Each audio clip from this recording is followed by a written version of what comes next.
Hello, everybody, and welcome back to Ready, Steady, Play.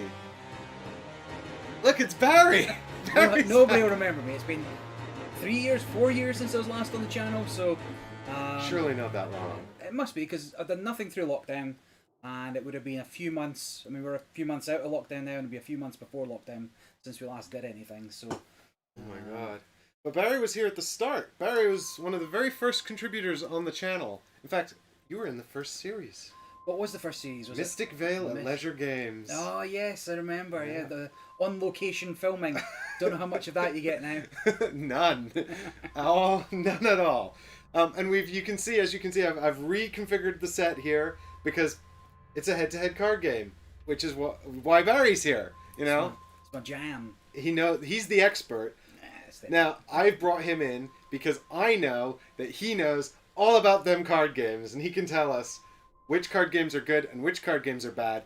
Or in this case, this is a kind of a peculiar situation because, long story short, I talked to Board and Dice a little bit about covering Powercore on the channel. I was possibly going to work on it. I didn't have time in my schedule, so before the Kickstarter went live. So I didn't actually do that, but they did give me a prototype at the UK Games Expo to take away and look at, and if I was going to work on it, I had a copy then. But I was always intending to play it anyway, even if I couldn't do rules or anything like that for the Kickstarter. I was intending to play it, and then by the time we got the live stream up, the Kickstarter had already been cancelled. Yeah. So I'd seen this anyway. Like I'd seen Kickstarter about 45 minutes before Mike contacted me to say, "Do you want to do the gameplay?" I'd seen. I just mentioned this. So I was looking into it, and then between then and now, Kickstarter cancelled. Funding goals perhaps set a little low. But to get it off the ground, but still might as well give the game a try, right? Yeah, I mean, I think certainly it's an intriguing set of mechanisms, and we can definitely give the game a shot. We've got a working prototype. We might as well take a look.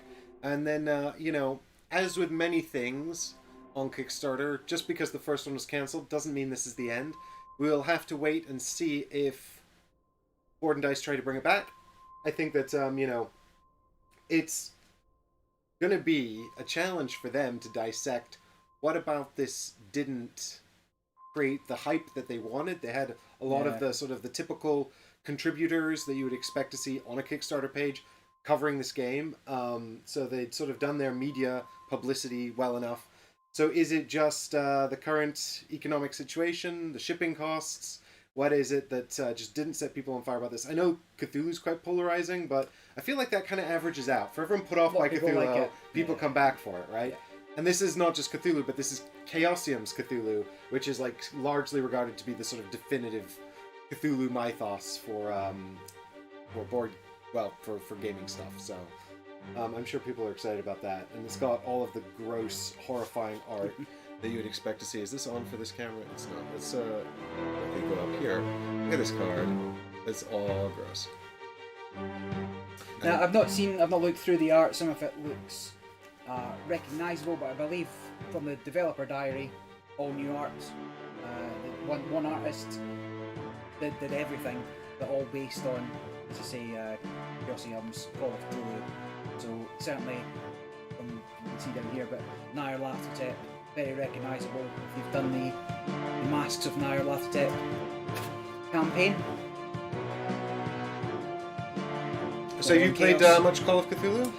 What, the RPG? Mm-hmm. Yep. I'm playing it next week again, in fact. We're going through Masks as we speak, so... very cool. Also very familiar with it from FFGs and the CCG days, Call of Cthulhu game, and every FFG game seems to have some sort of Cthulhu mythos version. But yeah, it looks good, it fits in with the theme, but let's see how it plays. I'm afraid we're going to have a real close-up on Barry's face for 2 seconds, guys. There we go, that's better. Now you're not just staring off into space. Perfect. Oh, was I get you. So, yeah, the art's really good, actually, in the game. So we'll have to... But, of course, as you well know about this, Powercore is not just a Cthulhu card game. It is the premise... It's a system, the premise of which would be unmatched or... Dice Throne. Dice Throne. kind of deal. So lots of different creatures fighting each other. I mean, Dice Tower is kind of an odd example because it's like they're all their own proprietary stuff, plus Marvel, plus Santa Claus. But that could be, I mean, as you say, with this system, it could be, licensed IPs, and they could do, what's the word after, Creative Commons. Well, technically, this is a licensed IP.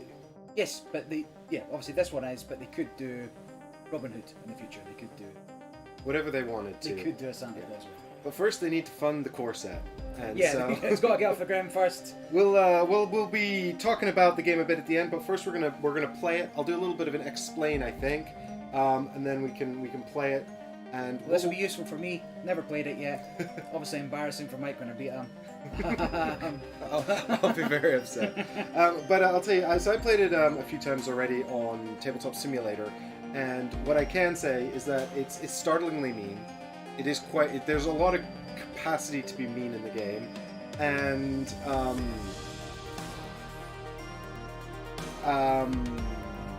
the power cores are really important. Yes, they're really important. It's the name of the game.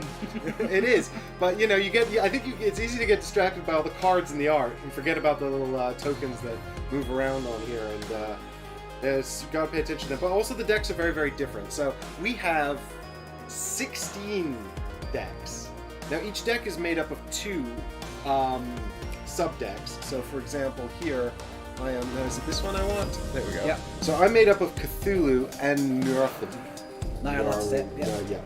And I'm gonna delegate to you to say that every single time. But this is just one of the pairings that's recommended for your first game. We're not going to play with this because everyone else did. So we're going to start by probably diving into some just random stuff to deck building. Some deck building. Yeah, this is the kind of deck building I'm capable of, which is to say mash up 2 things, and then the rest of it's set. But these are your 2 characters, and we've got 1 deck for each character, and every sort of game is played using 2 of them combined. So I've just set this out to sort of show you guys what's going on, really, in a game of Powercore. But the game is... Let me just check that music real quick. It sounds so loud. Whee, there we go.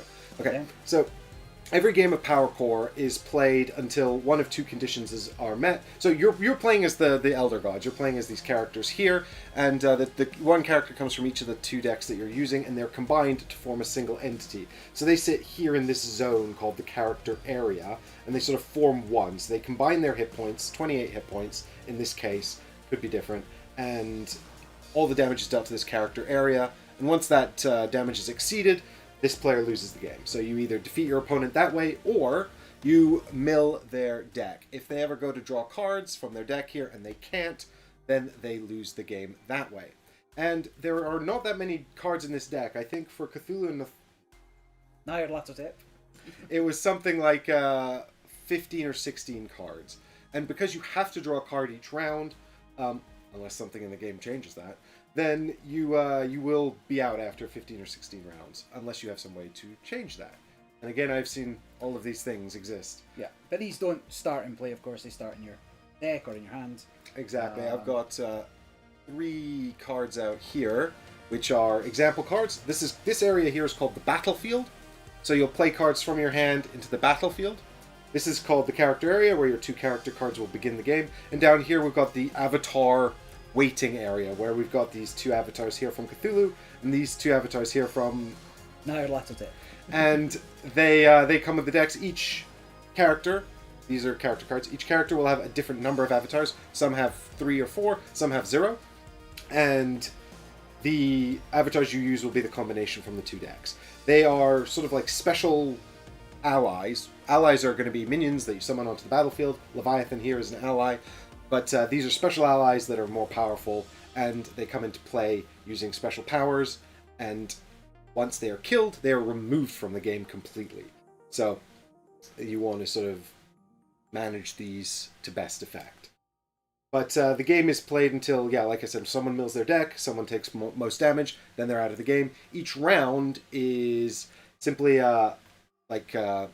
there's a sort of a start of turn effect phase and an end of turn effect phase, but within that there are 3 main phases that are couched. The first phase is rotate all of the power cores. And this is really kind of the bread and butter of the game, right? What you're going to do is you're going to move all of these clockwise, and then you're going to get the effect on the token. So if I rotate this, I'm going to get 2 of these red fists, which are damage, which I can then apply to one of Barry's things that are punchable. More on things that are punchable in just a minute. But Mike's face. we are also going to get from our cores here, we could be dealing damage. We could be getting this currency here called horror, which is used to pay for things like avatars or special abilities. We might be getting shields as well, which we can use to protect things that are punchable. And we'll go left to right along the track here, rotating each core once and carrying out the effect of the core.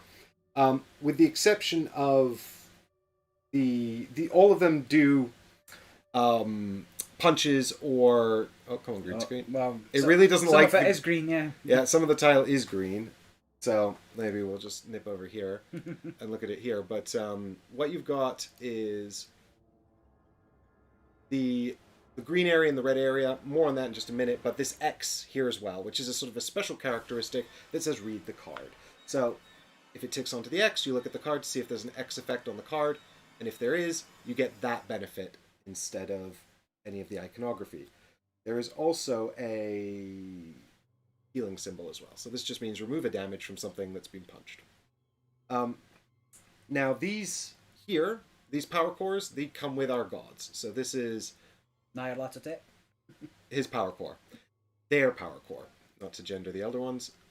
And they don't actually ever run out, but all the cards that you play into your battlefield area here will be assigned a power core from your power core marketplace over here, and they have these red and green zones. They start on the green zone, and when they tick onto the red zone, you resolve the iconography in the red zone, and then the entire card is discarded.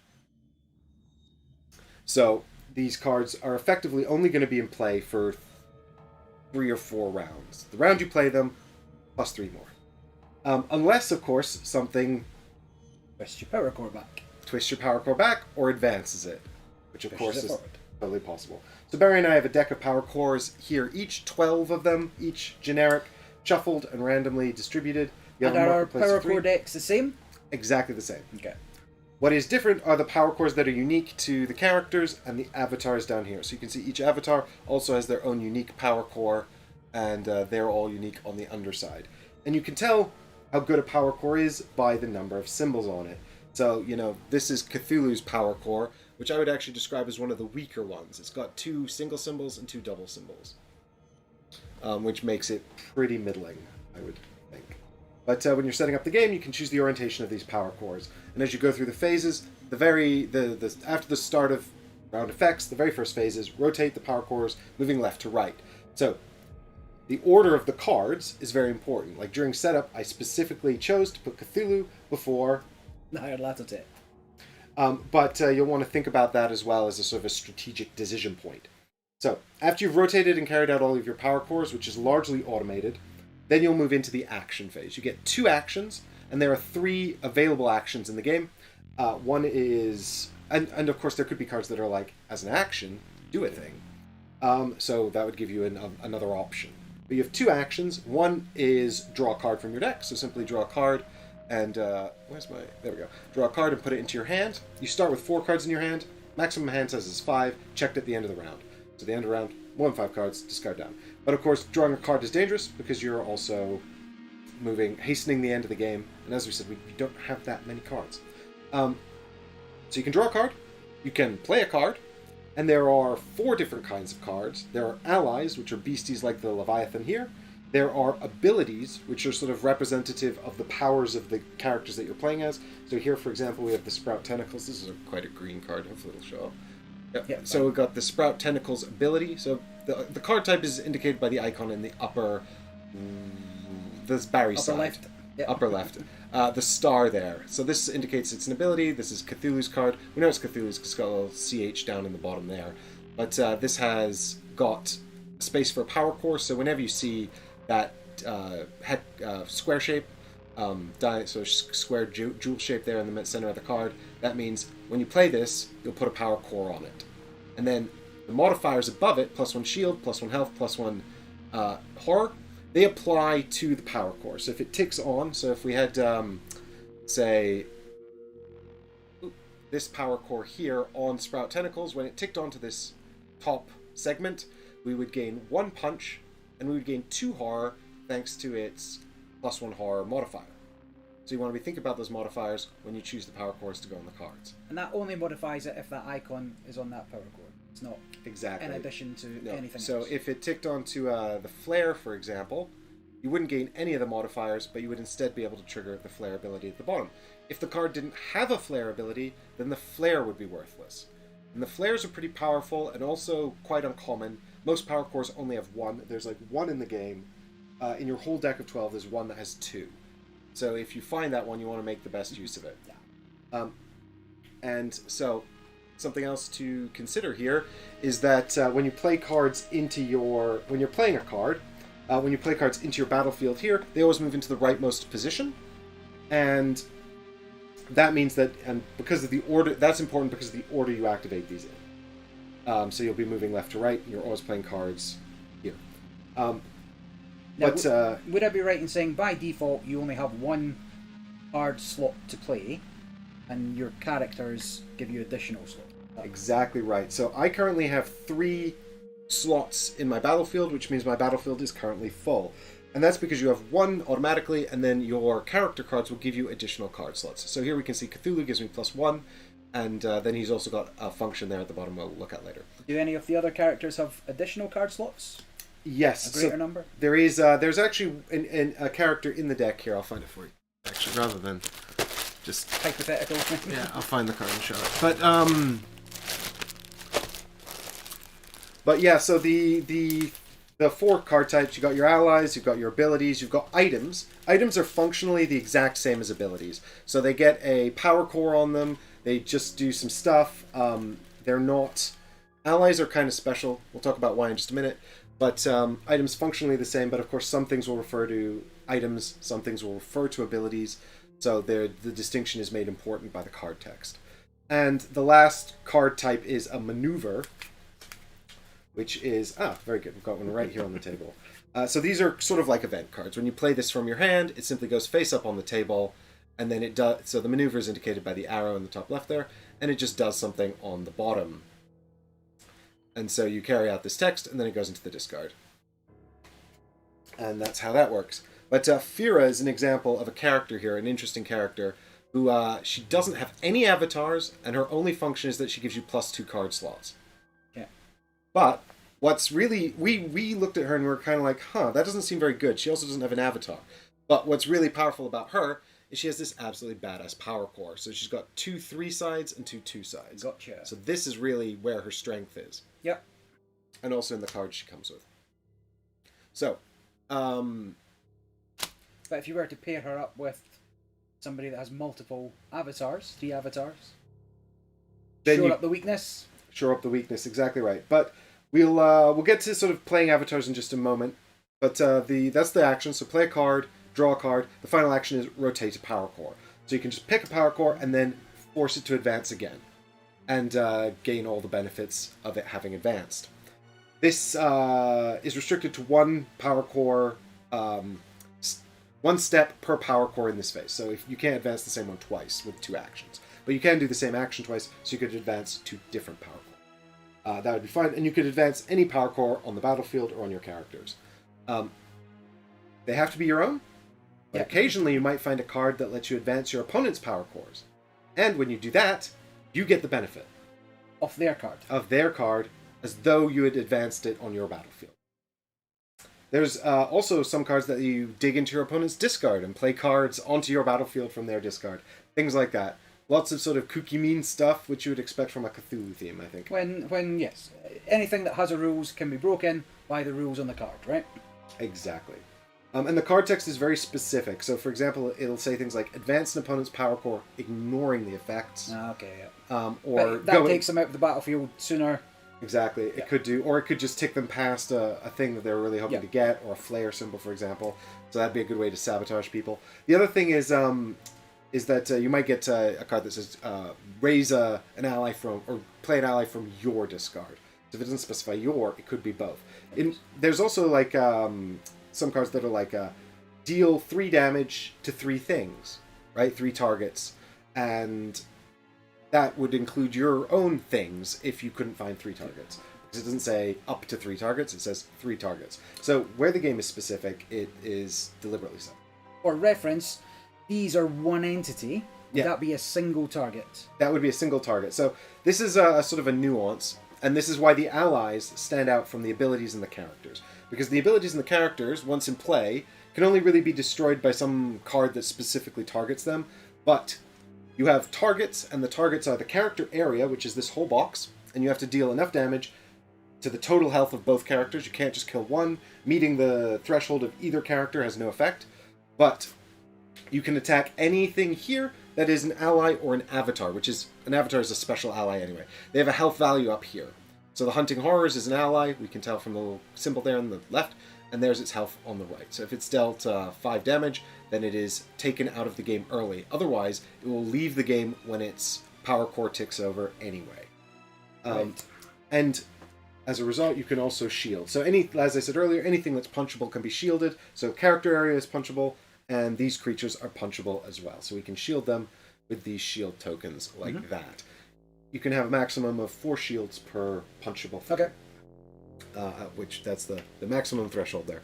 And avatars, yeah, they're just a special kind of ally, so they also have health, and they can be attacked. They've also got this unmake ability, which is just, most avatars have this. It's just a passive ability where you can remove them from play electively to do an effect. So And that doesn't count as one of your actions? No. That does not. Unmaking does not. But what does count as an action is anything that says spend an action. So, for example, on Cthulhu here, he says spend an action and 4 horror and take a wound to put an avatar into play. So it's worth noting that each character can only play their own avatars, and in order to play the avatar, you simply carry out the instructions on the card. So some are more or less simple than others. For example... Oh, now I'll have to step, yeah. Yeah, he requires you to tick onto the flare. So on his character dial, he has a flare. And when you tick onto it, you can spend 2 horror to put an ally without taunt from your discard into play, or spend 4 to put one of his 2 avatars into play. So slightly easier than Cthulhu in terms of resource cost, but harder in terms of actually setting up, because you need this dial to tick onto the flare symbol there in order to carry that out. A huge number of keywords? I know taunt there, they have to be out first. Are there a lot of other keywords? So in this game, they actually only have used, I think, 3 keywords. One is... So this is kind of funny, actually. One is taunt, which effectively means if there's an enemy with taunt on the battlefield, it must be targeted before anything else. Pretty standard for these kinds of games. There is also the keyword avatar, which just refers to a special kind of ally, and it means that when it's destroyed, it leaves the game and cannot be brought back in any way unless something says otherwise. Okay. And then there is the keyword snake. In the rulebook, it says there's the keyword snake. It doesn't have any inherent effect, but only has an effect when referenced by other things. Right. So you might find cards that reference the snake keyword. Okay. We haven't seen any. We looked through all the decks in the core set, and we couldn't find a single thing that talks about snake. So we also couldn't find anything with the keyword snake. So I can only imagine it's hidden somewhere in the stretch goals decks. we will find that, yeah. We will find it. I'm we will put it out. I'm a slithering snake. This is the snake deck. So Yig, serpent people. But Yig Sothoth is in here and doesn't have any snake. Where is it? Or no, I'm thinking of Yog Sothoth, not Yig. Yig is the jungle snake one. I'm gonna be. Yes, when we're playing, can you pick 2 characters that you can pronounce? Yes, I will. Super. I will not be delegating to Barry for the rest of the stream. Well, actually, that might be hard. We'll see. But yeah, so that's the action phase. 2 actions: rotate, draw, play, or do anything else that costs an action. There are also cards that give you additional actions, so you might go above 2. You can also choose not to do both actions. If for whatever reason you don't want to, you can simply just pass an action. After the actions, you'll go into the draw step, where you draw a card then you'll check hand size, and then you'll do end of round effects. Sweet. And then that's a whole round. Play will pass back and forth. Easy. If you're the first player, in your first action phase, you get just one action. Yep. And I think that's basically the whole thing. Everything else is all about the cards and the power cores and the whatnots. So. And the playing of the game, which is why everybody's here. Exactly, to watch us play the game. And we'll cover anything else that comes up as we go, I think. But I honestly think It feels like 90% of the rules anyway. Maybe there'll be some weird interactions with card abilities and such like, but... And as I say, I've not played, but... It is not so dissimilar from other games that I can't play. I mean, I definitely think the sort of the power cores are the thing that sets it apart. So timing considerations. I'm on for my card game knowledge, so I might as well drop some. Ooh. So whilst the combination of the card and the power cores with rotation is quite unique in that sense. There was a game, I forget the publishers, but they did Light Seekers and then Warhammer Champions, where you rotated the whole card. Oh, we played Warhammer Champions. Yeah. Yes, I remember rotating the cards. We played that on the channel. And yeah, again, when you got to that fourth corner, the ability would go off and you'd lose the card, or... I do remember that, yeah. So it's not a wholly unique idea, but the combination of the modifiableness, is that a word? The ability to modify which cores you give a particular card, which would impact how weak or strong that card is, because you're triggering what that card is good at, is interesting. Having the marketplace of power cores to choose from can also make some cards strong at some times and weaker at other times. So yes, I will give them there is a unique element or a unique way of incorporating this twisty mechanic into it. God, I completely forgot about Warhammer Champions. Is anyone playing that? Still going? Well, no, Warhammer Champions died a long time ago. They went. The final set was online only, and I got out of it after the first cycle. I've still got the whole first cycle, but I never bought any other ones. Although Zavi, go into Zavi if you want to play Warhammer Champions. There are deals for boxes and boxes of the stuff for 20 quid. Oh yeah. Yeah, every time I see it. Still being sold. Do you think it's worth picking up a couple of cheap sets if you like it? It depends if you like dead card games. I have many dead card games. I bought them when they were mostly living card games, but they've long gone. They've since deceased. Yeah, we checked their pulse. I have far too many dead card games, so I can't necessarily recommend this one. And particularly, it never really had the balance issues sorted. So, Warhammer didn't support it long enough to really. Well, I don't know whether it was Games Workshop or whether it was the guys behind it that killed it off. It was a licensed product then. It wasn't Correct, Games Workshop. Yeah. Oh, fair enough. Well, I've successfully put away all of my bits, so. No, we need bits to play. Exactly. Now we need bits to play. So let's go over to chat here, and I see we've got Luke here, and Heggers, and Eddie's here as well, and also Brian. Hey everyone, thanks for joining in on the stream. You get the debatable pleasure of the honor. Yeah, the questionable honor of helping us pick what decks we're gonna play. So, being elite card game extraordinaires, we're just gonna skip right over the recommended starting ones, dive straight into the box, and just pick whatever we want. You tell us. Do you want to see stretch goals that may never ever be seen again? Do you want to see the core stuff? Don't pick the basic ones, because you'll find 1,000,001 playthroughs with Cthulhu and names that Mike can't pronounce. Exactly, and the other recommended starting one is the Great Windwalker and Yog-Sothoth. Why did they go with Windwalker? No, is it Yog-Sothoth? Yog-Sothoth's a genuine elder god, yes. I can pronounce those ones. So I could have played that deck. It's also like total shutdown. It's just really mean.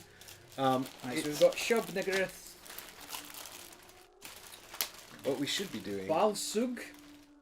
I vote names Mike can't pronounce. Yeah, well. Thanks, Haggers. Yeah. Hey, Georgie. Thanks for joining in. So let's get some of these decks out here on the table here where people. Look, this can one's see. like no name stuff. Oh yeah. This one I played in our second game. This is a nuts deck. All right. Are these the stretch goals? No, these are the stretch goal ones here. You've got the 8 core ones. Core game, schmore game. That's what I say. This is these ones I've never seen, so I've not even looked at what's in here. So this is Father Dagon and Mother Hydra. I'll go for some fish people. Hastur the Unspeakable. Go for a bit of madness. Cthulhuan. This looks like Cthulhu's son. Baby Cthulhu. Yeah, baby Cthulhu Jr. We've got Gadzuki. Proteo, who is the cover of a Pink Floyd album. Yeah. I love it. Some sort of Mobius triangle. I forget what that shape's called. What else we got here? We've got something called the Fool. No, I think. Volmayer, who has an avatar called the Fool. So I don't know if Board and Dice are going to be upset that I'm showing these off, but they didn't tell me not to. So. Ox. The thing is, I was planning to sort of get in touch with them. I had all these rules questions and stuff, and then hey, here we go. Snake. I'm a snake. Oh, we got a boss. There you go, Yeg. Yeah, you called it. You knew it. Surely, I've got to go Yeg. Surely, if it's one of 3 keywords, it's very important that we see it. Oh, this one's interesting. I saw this one on. This is actually the first stretch goal they teased. The only one you would have seen as part of the Kickstarter. It's Nug and Yeb, and this is interesting because it has 2 power cores on a single card. That is interesting. I don't know how it works, but there you go. And the final stretch goal one is... oh my god, I kind of want to pick this for the art because it's creepy as hell. Look at that. Sort of sneaky. What is it? Lathumons. Do it. +1 vote for Nug and Yeb. Yeah. Do you want to be Yig, Nub, and Yeg? Sure. There we go. What a faction.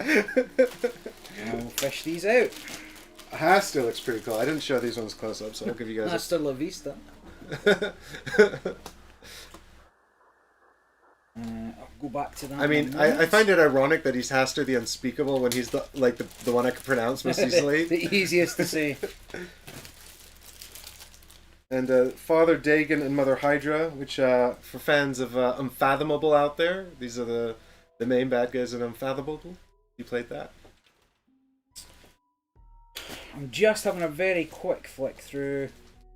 I mean, this thing looks horrifying. Oh, I've no avatars. Interesting from Yig. He's got snakes instead. I have no avatars at all. Let's play with that. That sounds interesting. Have we got any more options for Mike to play? I was going to say Hydra, God, Yep, Dagon is also in the deck. Yep. Okay, Georgie, yep, we got, we'll do Dagon then, and I guess I'll pick Lathimons, because I don't know, it looks weird. It looks weird. Well, she's like sort of like some kind of horrifying go-go dancer dancing over a medieval battlefield, so that's... Demon. Could not give you any lore behind it, so... Cool. There we go. We will go with that. Good. Now, I'll just check that I have at least one avatar, because I think if we play the game without no any avatars, avatars, that would be... Also, neither of them have an ability to bring an avatar into play, right? Okay, fine. I just want to make sure, because I haven't checked the prototype for all the components, so I don't know for sure if... Okay, so I do have avatars. I have the Deep Mother and the Sea Father on the Dagon and Mother Hydra deck. So there we go. We've got some avatars there. I mean, there is a lot of new art in this to not come back and see the light of day if they must bring it. I'm sure they'll bring it back. I'm so confident. That's why one of the reasons why I feel okay about playing it. Here. Let's say, like I saw it before, just before you spoke to me about it, and it looked interesting enough. I would put this a little more firmly in the board game side of card games. Like, yes, it uses cards, but I wouldn't strictly say it's a heavy card interaction. Like, say you've got 20 cards in your deck. It's not a lot of cards to be playing with. So, do we start with a certain number? You draw 4 for your starting hand. And do I Can I look at them before I decide what way round to set my power cores? Very good question. Thank I you. think no. I think you set the power cores I first. set my power cores first. Okay, so I'm probably start this way round and hope to get better, and we'll do this as well. So get a double heal on that turn. Let's try for get some horror. All right, set. Oh, is that the rules? Yep. What the? Check out this index. Nobody at home can see this. This is my favorite index. Yep. Y'all want to get in on the joke? You have to. It's just a search. Download the PDF. Yeah, it is available still on their Kickstarter page, at least for the time being. I've set my course. It doesn't matter. You're happy with that? Well, Happy enough. yeah, it'll matter eventually. Well, what we found, yes, it's literally the last thing you do is draw your starting hand. What we found when we played the first time is we didn't know how to play really. We're figuring out the game, so we're like, just put out the cores and everything randomly, and then we spent the rest of the game going, oh, this is bad. I would have done that a different way had I known. Differently, Yeah. yeah. No. I am This fine. is interesting. I don't know how this works. Two of my avatars have hit points X. What does X represent? It doesn't say, but they don't actually have any function other than unmake. So are they eternal? Well, of course. So avatars' power cores don't expire, similar Do to they your. have? Yeah, they don't have.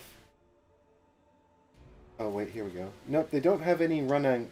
They don't have any. Give me a clue. X's. Any? Yeah, any X's or anything on the power core that would indicate what this means. Oh, I see what you're saying. Yeah. What Or must anything come here. From... Okay, we're missing something. Well, there is nothing in the rules about X. this. The only thing I know about X is that he's going to give it to you. Brilliant. Listen, this is why I don't get to come on for 3.5 years at a time. I don't know. I mean, what's interesting is that they only have an unmake ability and no other function. Can they absorb an infinite amount of damage? That's sort of what I'm thinking. I'm wondering if, the thing is, they're not super expensive to play. It costs, they're not cheap. But Out of all the Avatar playing functions, this is I would call this pretty much standard, which is spend an action and 4 horror to take a wound and put an Avatar into play. So they're not cheap, but to stay around forever if they can't die. Well, there's a flip side to that, which is that my card limit is 3. So if I have them in play and they can't leave play, then I'm limited to 1 other card. Yep. But I can choose to unmake them at any time, and I think that's kind of the idea. They stick around until I want to get rid of them, at which point I choose to unmake them. I'm quite happy to play that way. If we don't have the rules, let's not worry about it. Let's play it that way. Well, we have the rule book. What we don't have is the stretch goal. The full rule. I've studied the rule book in depth, and we don't certainly have the stretch goals. So, yeah, I think because most avatars have quite powerful abilities, having no ability at all and only an unmake. Certainly, that's your. No, that's my side. And certainly I may just suggest an unmake. Infinite would be a better symbol than X if that were the case. But yeah, there's no indication as to what they do. Yeah, these unmake abilities aren't even that powerful from the abilities I've seen in the game, so I think that's probably a pretty fair assumption for how those work. Okay. And if it seems broken after playing, then we'll worry about it. Yeah. So I need to see what my cards do. All very interesting. At the start of the game, search for Terrible Trustee in your deck and add it to your hand, then draw up to 4 cards. Okay, so I get to start with 5. You can also mulligan. Nah.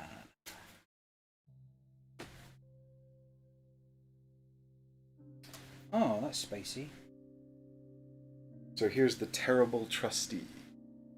Starts in my hand. What's he do? Already planned out my whole first turn. It says you're going first. That's true. What determines who goes first? Random. Well, I have 1 more hit point than you, so I think this is pretty much in the bag. The real question is how many more Snakes. Snakes. Do you have any? How many more cards? Yeah. Sorry, what does the snake keyword do? Nothing, unless something references it. Right, okay, so I've got... I also noticed that Yig has like a character symbol up there. That must be an artifact from printing, I think. But that if you want. that little ally symbol there shouldn't really be on the character cards, unless it's... Unless something in the deck references it, but yes. I suspect they've left that on there by accident. Yeah. What if the game just breaks down horribly? Yeah, that doesn't work at all. The stretch goal factions, nothing. Is a mulligan a partial mulligan or a full mulligan? Partial.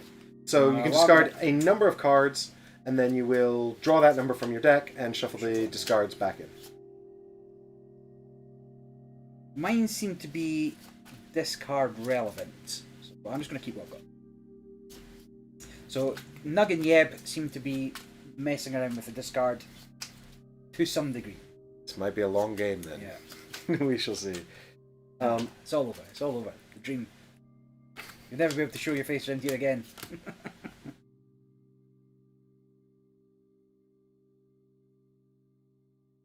Give me that. Lock that. Right. How does here it we look? go. 1, 2, 3, 4, 5. There we go. 5? I only get 4. Well, I start with one extra thanks to Lathu Mons. Wow. She says, "Put this card into your hand and then draw 4 more." I feel like you're playing me here, Mike. I feel like. I've never seen these, Barry. I don't know. Do I want to mulligan any of these? Do I want to mulligan this? Why do I start with this?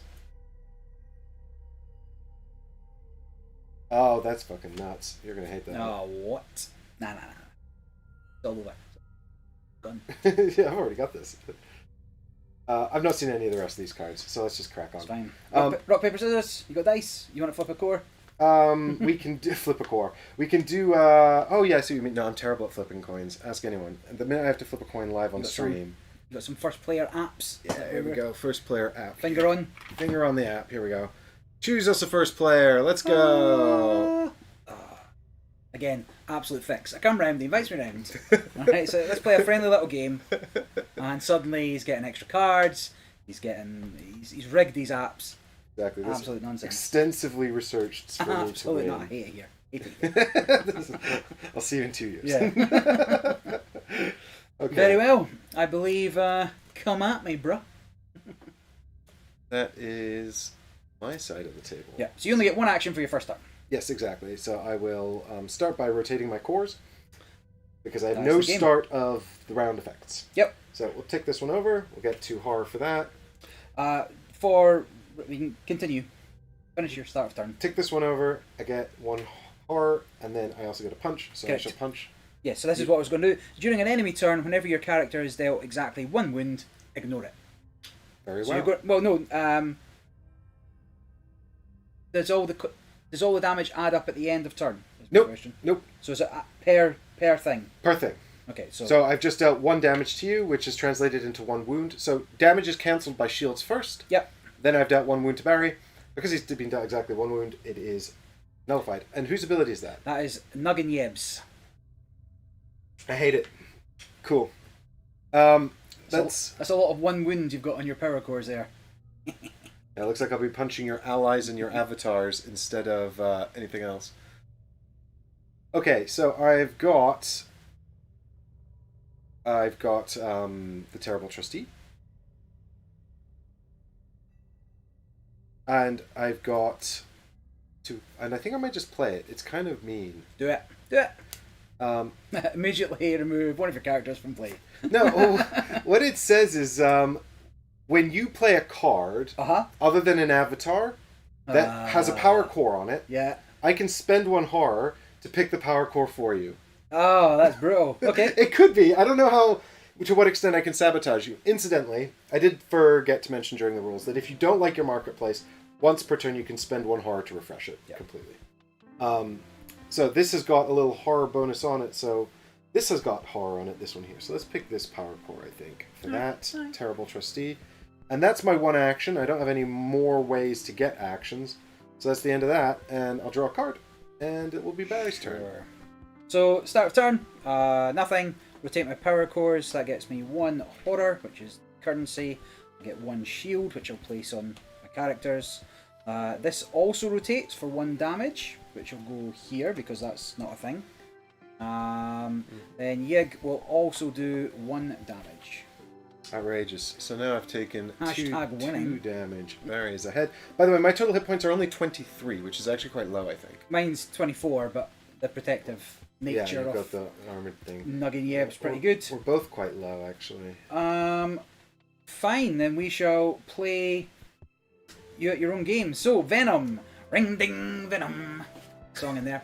I don't know the words. It's a snake. It's an item. Is that what the cog means? Yes, it's called an item. Yep, and when it gets to X, so I'm presuming you're going to give me something without an X on it, I can spend 4 horror to deal that much damage. Ignoring shields. Yes. Up to 4 horror. Up to 4 horror, yeah, so however much I've got. But you get to choose my power core, right? If I want to. Alright, okay. Yeah, why wouldn't you? And why wouldn't I, indeed? So, I actually don't much like any of the power cores. No, they're all pretty good, so I wasn't that bothered about it. They're all pretty good, yeah. They've all got punch in. But I think let's take the middle one, because it doesn't have a flare, and it's only got 1 instance of punches. Sure. This is fine. And then power cores are immediately replaced. Immediately replaced. I should have also done that. This is also the easiest thing to forget. Yeah. To replace the power cores. Very well. I will... Okay, so I need... So I'm going to drop this as well. This is Horrible Creature. Just a beastie.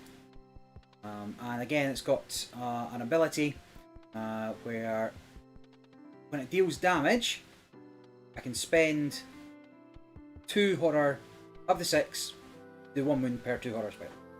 Spend it, yep. So up to 3 additional wounds that can be spent when it deals at least 1 wound. So bear in mind, a wound is a damage that's bypassed shields. So you actually take it. Yeah, so you have to go through all the shields, and then once the shields have cancelled the damage, wounds start to be dealt. Okay, cool. Right, this needs a core that has no... I'm just going to spend all my horror to sabotage your cores. Oh, do you have to spend the horror to do the... Each time, yeah. Ah, that's okay, that's fine. I thought it was just, you got to choose it and that was that. No, God, that would be even worse. I think, let's give him the bottom one. Yep. That is immediately refreshed. Do you want to play Power Core? Too bad! Yeah. I'm going to play Power Core twice. And that is both my actions, so end of turn, draw a card, 3 in hand. Very good, and we're back over here. I don't have any start of round effects, so we're straight into rotating. Let's twist again, like we did last summer. So what I could do, actually, is use this punch to remove your shield, because that won't count as a wound, so I'll do that. Right. And then we'll take this one over. I get a horror, and I can also do 1 punch. There's You no might as well reason there. not to hit that thing, because that would just be negated. That would just be negated. Seems exactly. strong. Seems strong.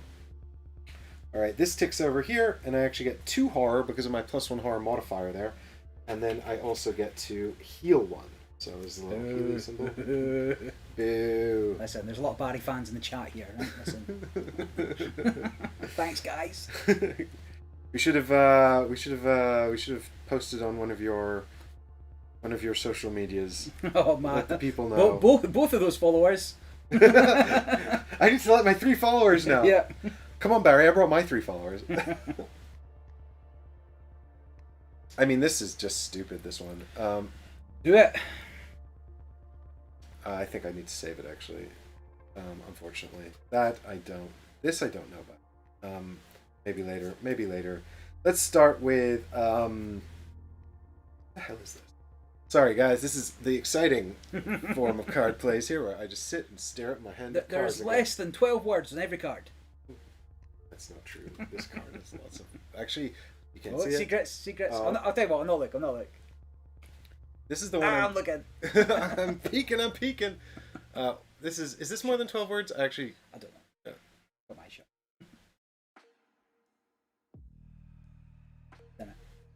Oh, let's have a quick look. Not yet. Well, yes, I've removed it now, so you can Okay. look I again. can open my eyes. Great.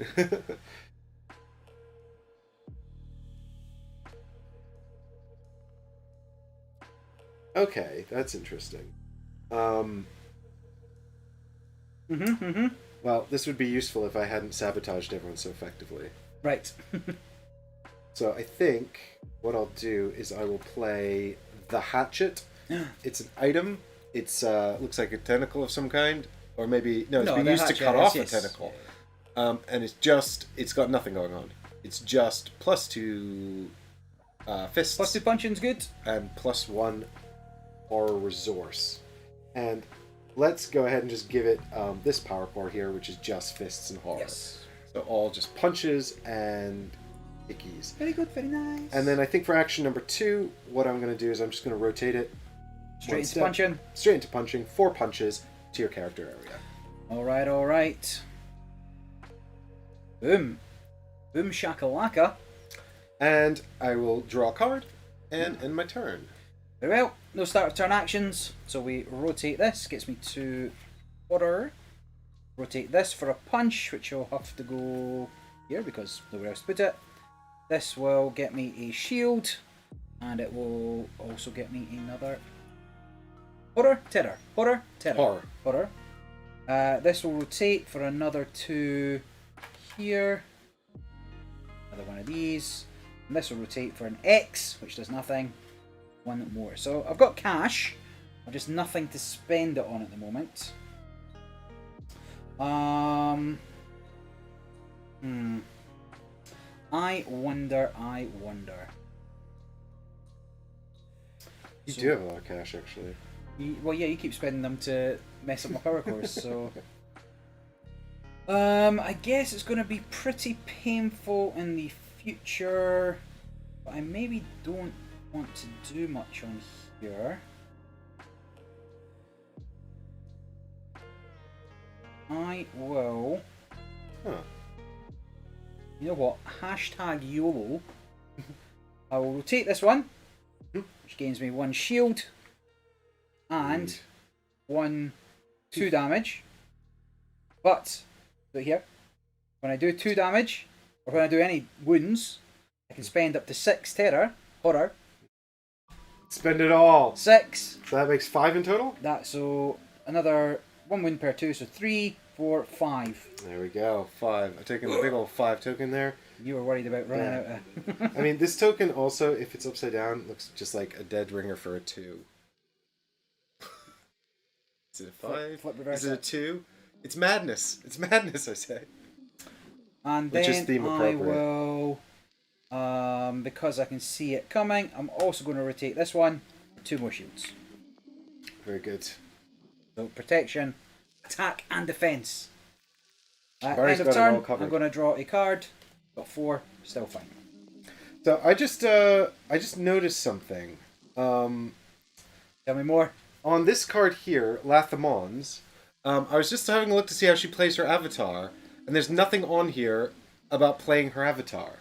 So, what does Terrible Trustee do? That's the one that this is the extra card I started with in my hand, which is this one here. The one that I'm using to pick your power cores. So I don't know, actually. Unless there is a card in there. I genuinely... Because she only has 1, right? Yeah, she's got Abada. And I was just having a look to see how I play Abada, who's got 9 health, looks pretty angry, and has a flare ability to remove all shields from one target and deal 2 to the same target, and can be unmade for 4 damage. But presumably Abada also has a flare ability on their card, which they do. So yeah. And when an avatar comes into play, you flip over the core and orient it however you want. So you could feasibly set it up to get the flare ability the very next turn. But I have to figure out how to play the avatar first. These ones, fairly straightforward. It just spend an action, and as we discussed. Okay, so let's go straight to the core step here. I've got 1 little punch, so I'll take a shield off. Oh yeah, you need to get through it still, I need to get through those shields. So also, I think that horrible creatures there. That's going to go away. Yeah. 2 more punches and then it goes away, and you're out of. Oh well, you'll get some more resources. Yeah. Oh, carefully planned, carefully orchestrated. So maybe I do want to get rid of it if I can think of a way to do so. So there's 2 more horror for me. This one rotates here, which gives me 2 more punches. Take out the shields, I think, and. This one rotates, giving me 3 punches. So 1, another 2. And then 2 wounds. Yep. Put 3 back. And 2 horror as well. And I've forgotten to refill this Powercore because it's so easy to forget. Right. Yeah, but you just fill it up. It's not particularly game breaking. If you forget to do it. Yeah. Oh no! Redraw, start all over! I missed some information for a little while. And I only noticed when it was important. A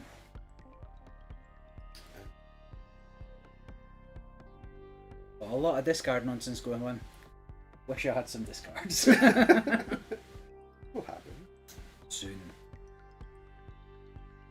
Alright, do you know what? I'm going to do this now. This is the funky card I talked about playing last time. Mm-hmm.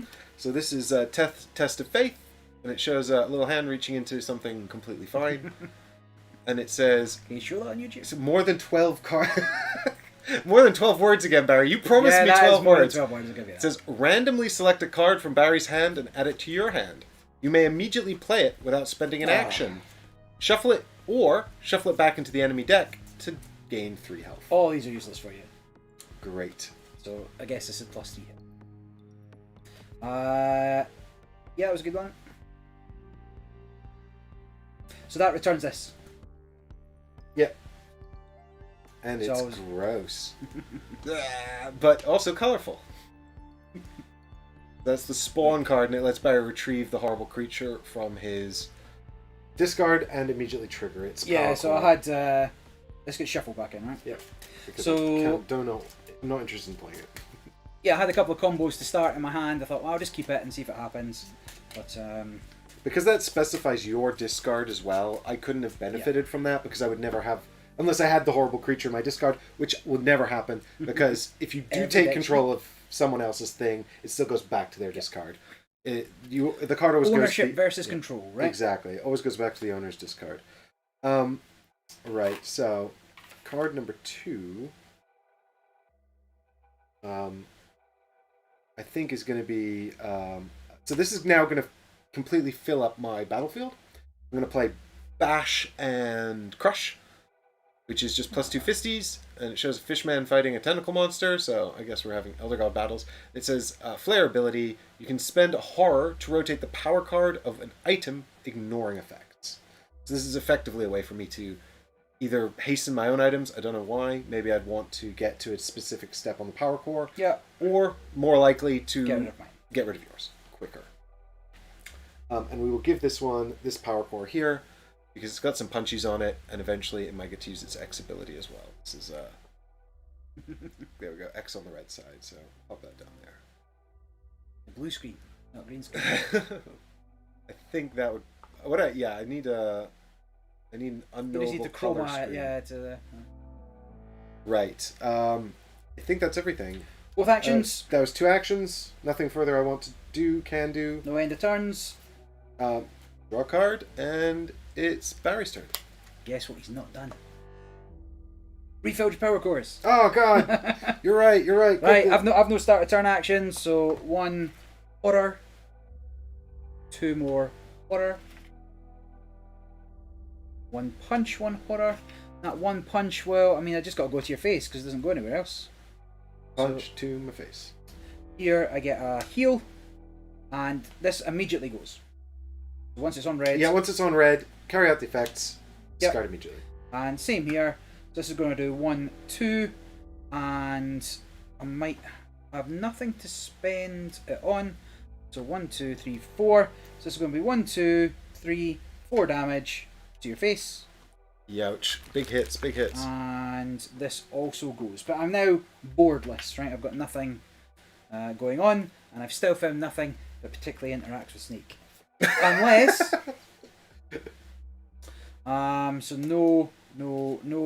I think I will spend my first action to rotate this. Get 1 shield, 1 heal. Is that right? Yeah, a little bit. And I'll do it again for 1 shield, 1 heal. No, that goes away. I don't get Feel free to take more. End of turn. Help yourself to those whenever you want. Take this, and not above 5. Done. I'm very lean. I'm a lean, efficient deck. That is. That's what's going on. All right, I have no start of round effects, so let's go straight to this. This rotates, getting me 2 shields for the first time ever. I'm actually going to rotate the next one to get 2 shields as well, so just put 4 out there. There we go. All the shields from the characters. They're like, ouch, ow, stop.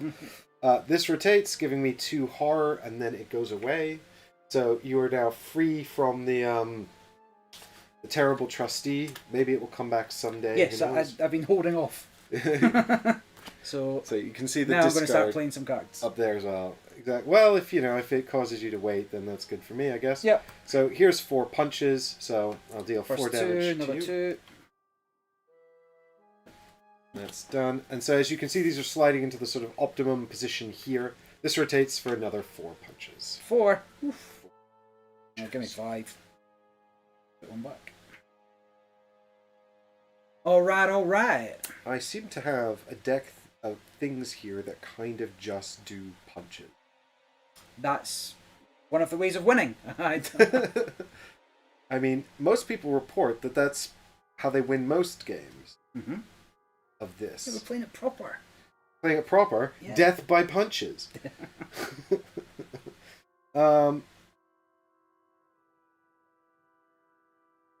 So I think...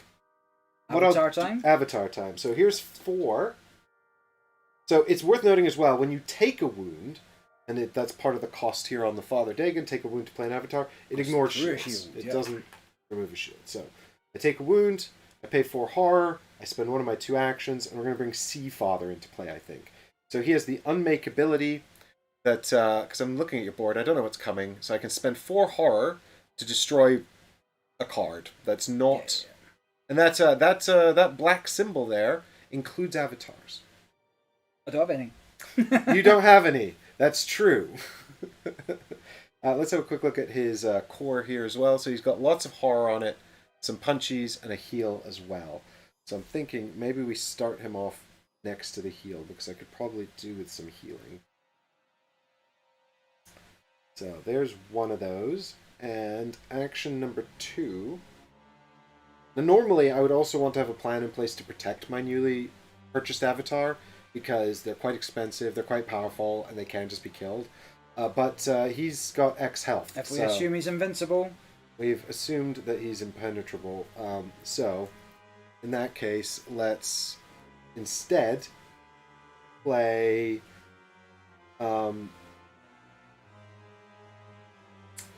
Breath of the Deep, another powerful attacky card.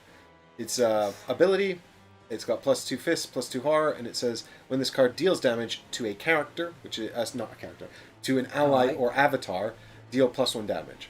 So to anything but a character. And it's got a little flare ability, spend 2 horror to deal 3 damage, ignoring shields. I'm going to have a quick look here and see what I've got over here. Board of choice. Not a massive fan of any of these. I'm considering resetting them, but this one's not terrible, and I might not get anything better. Spending a horror is not an action. Spending a horror to reset the market Powercore is not an action. Just a cost. There are, unless something specifically says spend an action, there are only 3 actions, which is draw a player card, and rotate a core. So that's my 2 actions. I did it. Well, I spent an action to do the avatar, and then I played a card. So I'm all done. I will draw a card, and it's back to Barry. Alright. So no start of turn actions. 1 fist removes a shield. 1 fist removes another shield. 1 fist removes a shield. See a pattern. Then for my first action, I'll drop this thing, which will let me.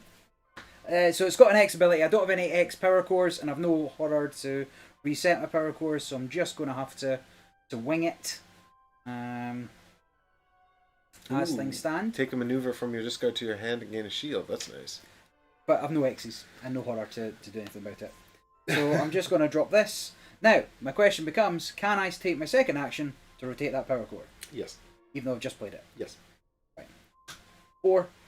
4 damage straight to my face. So we're 1 shield and 3 damage. Alright, I'm now on 15 damage. This is not looking great. Yeah, I'm not too far off as well. You're going to get a lot of hits in here, right? So, fingers crossed. and that is both my actions. I will draw up. Well, that's bust. That sure is very broken. If you don't kill me, it's all over for you. Alright, duly noted. I'll do what I can.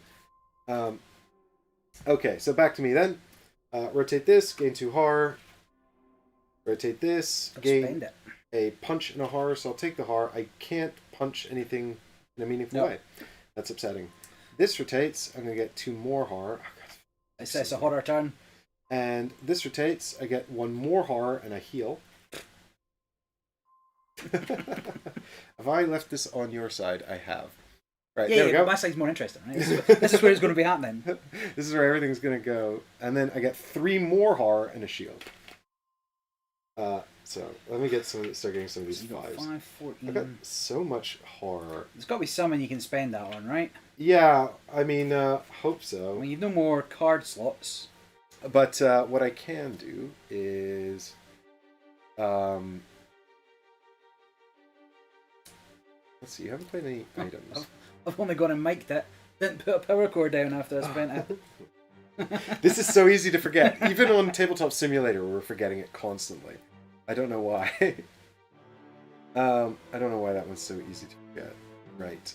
Let's, Wait, that's an ability. What do I have? Do I have anything that gets rid of abilities? Why do I want to get rid of that? Well, no, because I immediately used the good thing. Yeah, and now everything else is bad, and I don't. I mean, I get 2 shields. I get 1 horror. It's not. It's not worth unmaking my Sea Father over. Unless you want to play another card as well, though. Yeah, I do want to play another card, and so I have to consider that because I can't. What I can't do is rotate this twice, say, to get 2 effects, and also that'd be all my actions anyway. So what I'll do is I'll actually rotate Bash and Crush. Yep. Which does nothing. It does have a flare ability. The ability will have no effect on the current board state. So that's just to get rid of that. These will slide into place here, and I will now play a new card, which is hopefully going to save my bacon. We'll find out. Fake news. Fake news.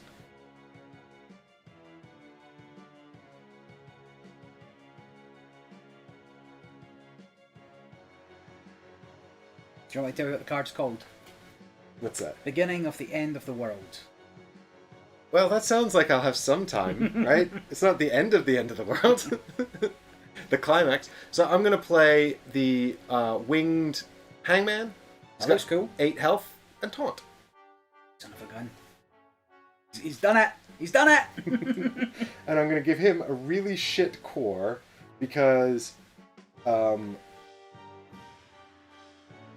this one. Yeah, we'll give him this core. He can't keep getting away with it! And I replaced it. This is the only core in the game that has 2 Double X. Double X. Right, there we go. This is the end of my turn because I have no additional actions. actions. Right, fine, me. Yeah. Right, so start a turn, get a shield, get a horror. Here I get 1 punch, which has to go there. Has to go on to Taunt Man.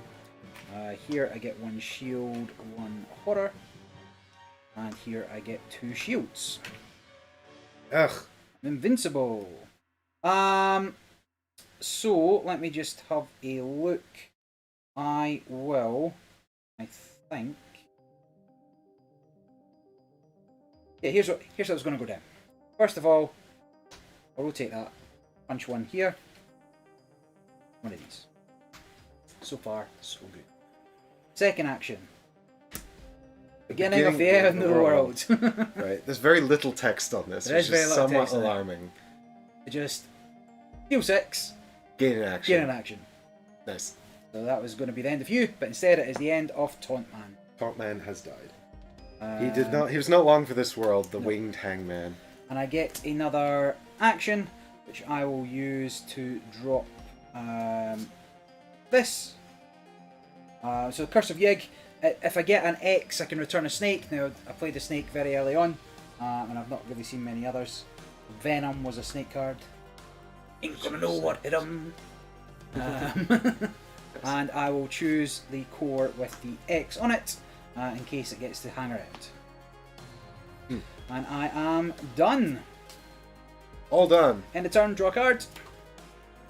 Now I've got 4 shields to get through. You also have a considerably thicker deck than me. Yes, because I have 20 cards because you have I have no avatars yet. That's kind of and you're alarming. 3 avatars, so you should have 17. I guess it's 20 total. I don't know if that's avatars. true. No, we can add them up at the end. Yeah, we'll figure it out. I don't know if it's consistent across all packs. We'll find out. So this will rotate, giving me 1 punch, so I'll take a shield. Yep. Here's another punch for another shield. Yep. And horror. This rotates here, giving me 2 more horror. And this one rotates here, giving me the... No, wait. Giving me the X. Yep. So I could spend 3 horror to deal... Which 2 you have horror. many off, yeah. So it deals 3 damage, ignoring shields. So that's straight through. Straight. 5, put 2 back. Straight through onto your That's folks. 12. So you've killed one of them. Theoretically. Theoretically, yeah. You're halfway there. Meaninglessly. That's my point. Yeah. Halfway there. Oh, living on. Should we just do karaoke channel? I mean, put your requests in the chat. We'll sing anything. Alright, and I think what I'll do is I will... oh, that's a fun one. I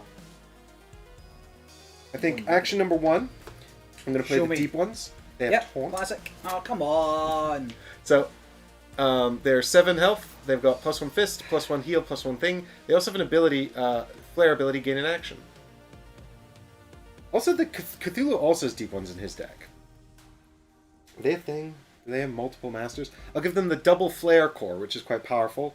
But then, action number 2, I could rotate it and then just have another action. That's dumb. Hashback. What will we do here? I think we want to unmake Curse of Yig. Do you have some kind of nefarious evil plan for that? I don't like it. You've got 2 turns before you even get to the flare effect. Correct. But if you are going to get rid of it, unless your stuff's better than my stuff, yeah, I suppose there's some considerations there, right?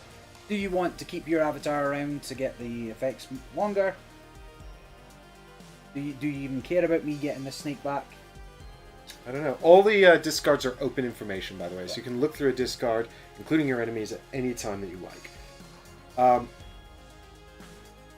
I've only got 1 snake. Apart from Yig himself. But I think in the interests of just sort of continuing my Relentless assault. my relentless assault here, we'll just we'll trigger Breath of the Deep for form of damage. It's 1, 2, 1, 2. And then that has killed it. We hardly knew you. Alright, I do need to sort of, I think, pick up my pace here a bit because I'm going to run out of cards before you. Yeah. Right, I've no start turn actions, so 2 horror, another 2 horror, 1 heal, 1 shield, 1 horror, dies horribly, The black fire has burned out. and 2 punches, which has to go in your taunt line. Is it worth waiting to see if I can find whatever that is? The answer: no. I will drop. Oh wait, left to right. So I'll drop this. It's a Torch of Nug. Noog. I don't know how you want to say that. I'll put on a Powercore that has an X, so I can get the ability. So draw 2 cards, discard 2 cards, and shuffle 2 cards from my discard into my deck. So it's a cycling. You cycle 2 cards. I'm not getting any back into my deck, but I can put different ones back in. But I don't necessarily want that. So do that, and then I will also, for my second action, fishing. I think I'm just going to rotate this one to get another shield, so another 2 shields, and another 2 horror.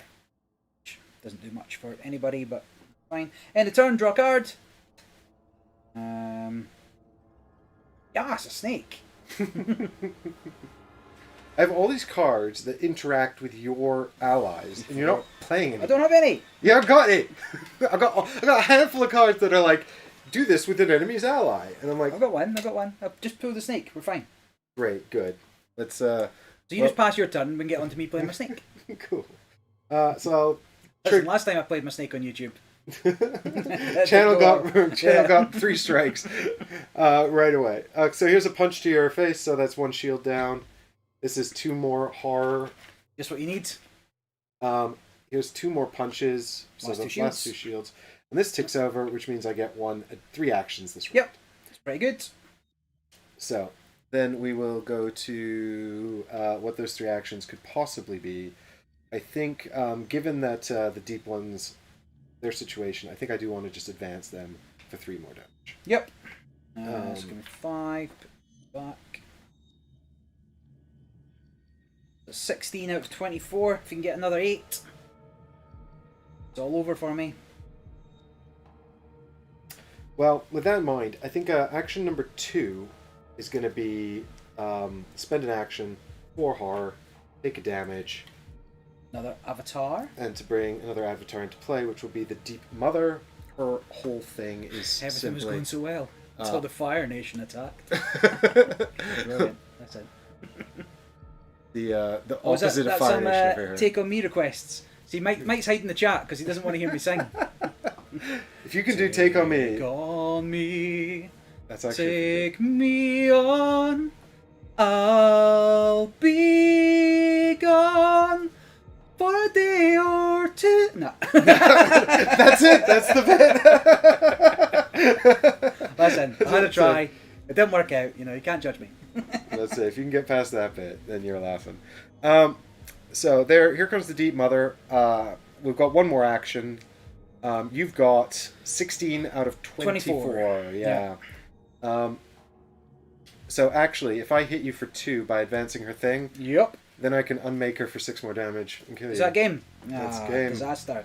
I've only just noticed it. Yeah. So I need to find some taunt cards. That's what I'm after. Do you have any? I've got So, one. not every deck has them. 2. Yeah, there's 2 snakes, but I couldn't. I didn't see them. GG, WP, no re. Flip the table. Let's get out of here. That's it. I mean, that was fine. Like, to my mind, that was a fast, quick game.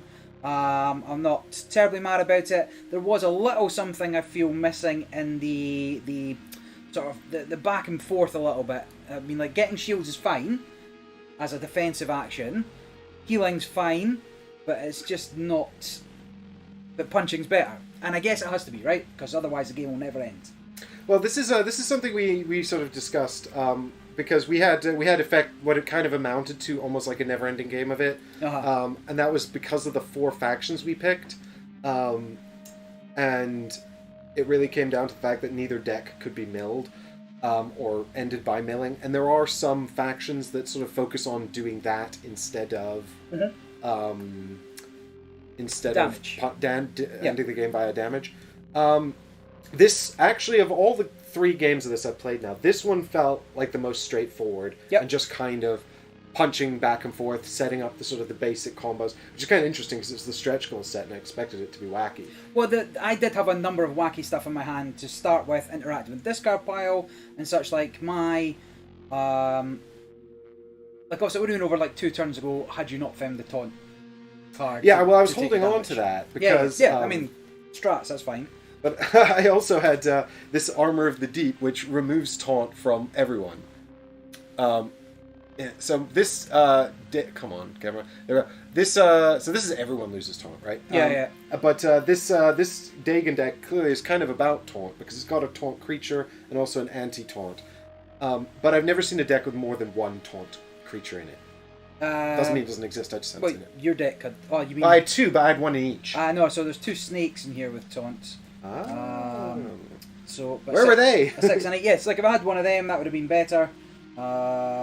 So yeah, I mean, there's another damage mitigation option, having taunt cards, but because you're not making your deck either, you're just at the mercy of what's in your character's faction and their deck and the set that comes with them. But I had some shenanigans, so I was fishing for Black Sun because I have a combo. So Black Sun, blank card. Why is it any good? Glad you asked. From my scene. Let me bring this up. We need zoom. Hey, zoom. For a day or 2. I'll just be over here practicing. So, Black Sun, blank. Plus 3 fists, pretty good. But, what if, and I have 10 horror, that's worth noting as well. Read that. Black Flame. It's a maneuver. and it says, deal 3 damage. If Black Sun is in play, spend up to 10 to deal that many instead. So I could have done the full 10 with that as a combo. Yeah, that crushes. So this is from Nuggan Yeb. Nuggan Yeb. Or Nuggan Yub. I don't know. How do you want to say it? So, I mean, yeah, there's actually interesting combos, but that game wasn't... What's the word I'm after here? Like, there wasn't really the back and forth. I didn't have the cards for the combos. Instead of twisting my power cores, I could have gone fishing. Now, my deck's thicker than the average deck, so me looking for cards might have made sense. Like, that might have been a better strategy for me. However, as I have never seen this game before in my life, I don't know what the best strategy is. Hindsight's the best. Because actually, this deck's pretty interesting. So rotate the power cores of Nug and Yeb one step in any direction, applying the effects, and get another action. Oh, that's cool. So it seems like there's some good action cards. The twin blasphemies. That's neat. I like the art on this and everything. And both of my decks had something let me get stuff out of the discards. Yeah, it was interesting. And I started with Horrible Creature and the card to get Horrible Creature back. This Torch of Nug, which let me draw cards, cycle through my deck, draw cards, shuffle cards that I wanted back in, things like that. So I don't know. Like, so what I would have had to do is try to effectively. I didn't know about this combo. Yeah. But here again is where we see an example of sort of like what you'd normally expect from a card game, where once you learn the cards, like if you know that. So if I see you bring out Black Sun. Yeah. If you don't play, if you bring out Black Sun and play Black Flame in the same turn, can't do anything about it. But if you don't play Black Flame in the same turn, I could be sitting and thinking about how I'm going to time the Mists of Rylay, which I play at the start of your turn, and I spend 3 horror to half all of the damage you deal this turn. What? Bananas. Get that out of here. I also have this one, which I was waiting to use. I never got to use, called You Must Give In, which says, pay 7, take control of one of your allies. Just steal one of your boys. None. You didn't have any. So you had something, like my deck didn't really play into yours for the allies or the avatars, which is fine, because I was using my horror to pay for damage on those cards, but if there was something else you could spend it on, yes, you can spend 1 for refreshing your cores. That's something. Is there anything, could there be another permanent effect you could spend horror on? I still haven't quite got a good sense of the economy in this game, because we found that with the suggested starting decks, we were always very short of horror. We couldn't get enough. And then we found in the subsequent game we played, where we just kind of made it up, we still used core set decks, because they didn't have the stretch goals on Tabletop Simulator. We found that we couldn't spend the horror fast enough. Much like in this, where I have 10 in change at the end. What else? I sort of identified 2 things. After 3 games, I feel pretty confident in this. I feel like the game is a lot about forward planning, because you've got to think about the order of the cards in the battlefield, you've got to think about managing your available card slots, and setting up the power cores and the way they tick over. You didn't see it in this game. This is actually, I thought, out of all the games I played, the least mean, and maybe it's just because we didn't see the cards that are mean. But I felt like of all of the ones, there wasn't, like, because in the other games, there are cards that tick over, I described it in the rules, tick over your opponent's cores, and they could spend some time setting up quite a powerful combo or moment where they're going to get to rotate that core, and then you can just take it away from them because you happen to have the card. And laugh maniacally. And laugh maniacally. Well, but the first card you played stopped me playing cards early, so I got my first 2 cards out, and I did want to play more cards, but I couldn't. I wanted the X effect, and I couldn't... The flare effect, the flare effect. And I couldn't put them out knowing that I wasn't going to get it, because the whole purpose of that card is to get the flare. So the Terrible Trustees... And you start with that in hand. Yeah, you're always going to start with this in hand, because one of her effects is... So actually, do you know what else, while we're on the topic of it? But I don't know if this is... Like, I'm sure there's strategies around whether you play this right away, or whether you wait and play it later. Because it could be more powerful later on when your opponent has, I don't know, reset the battlefield at a critical moment. But that's kind of coming back to what I was saying about sort of carefully setting things up, because we found that despite the fact that the game seems to be centered around carefully administrating your power cores and what's in your battlefield and the order of the cards, very often, even between just a single round of play, we would have our battlefields reduced to like just 1 card. Yeah. And it's kind of like, well, I set up all this stuff, but you had a card that destroyed a machine or advanced a power core twice. Now, two of my carefully constructed cards are just gone. Or you dealt a ton of damage and killed off a crucial ally or something like that. And the other thing I found, actually, separate to that, so that feels a bit odd, you know, because what it sort of seems to be centered around then can be undone seemingly quite easily. Yep. But the other thing I found was that because there's no, like, land... or there's no resources, or sort of passive cards in this game. All the cards in play are effectively the battlefield, and of course there's the staple of avatars, but they come and go, and there are quite a lot of cards that just straight up destroy an avatar as well. Yep. There's not really an escalation of power. You actually feel more like you're diminishing in power as the game goes on, because you lose your access to avatars and you're taking damage. And so the game seems to sort of become increasingly desperate, and you don't feel like you're gaining power as you play cards. And I don't know how I feel about that. No, I can get that. Yes. Because I think it's because I'm used to, in these sorts of card games, building up sort of like playing cards and building up a sort of a base of power. Yeah. And building a strategy around these cards that are going to sort of form the basis of what you're doing with everything else. Yes. Yeah, I can fully agree with kind of what you're saying there. I mean, I've only played one game, right? So I don't know everything the game has to offer yet. But the limit as well on only having 3 cards, or 4 cards for me, which I never got to,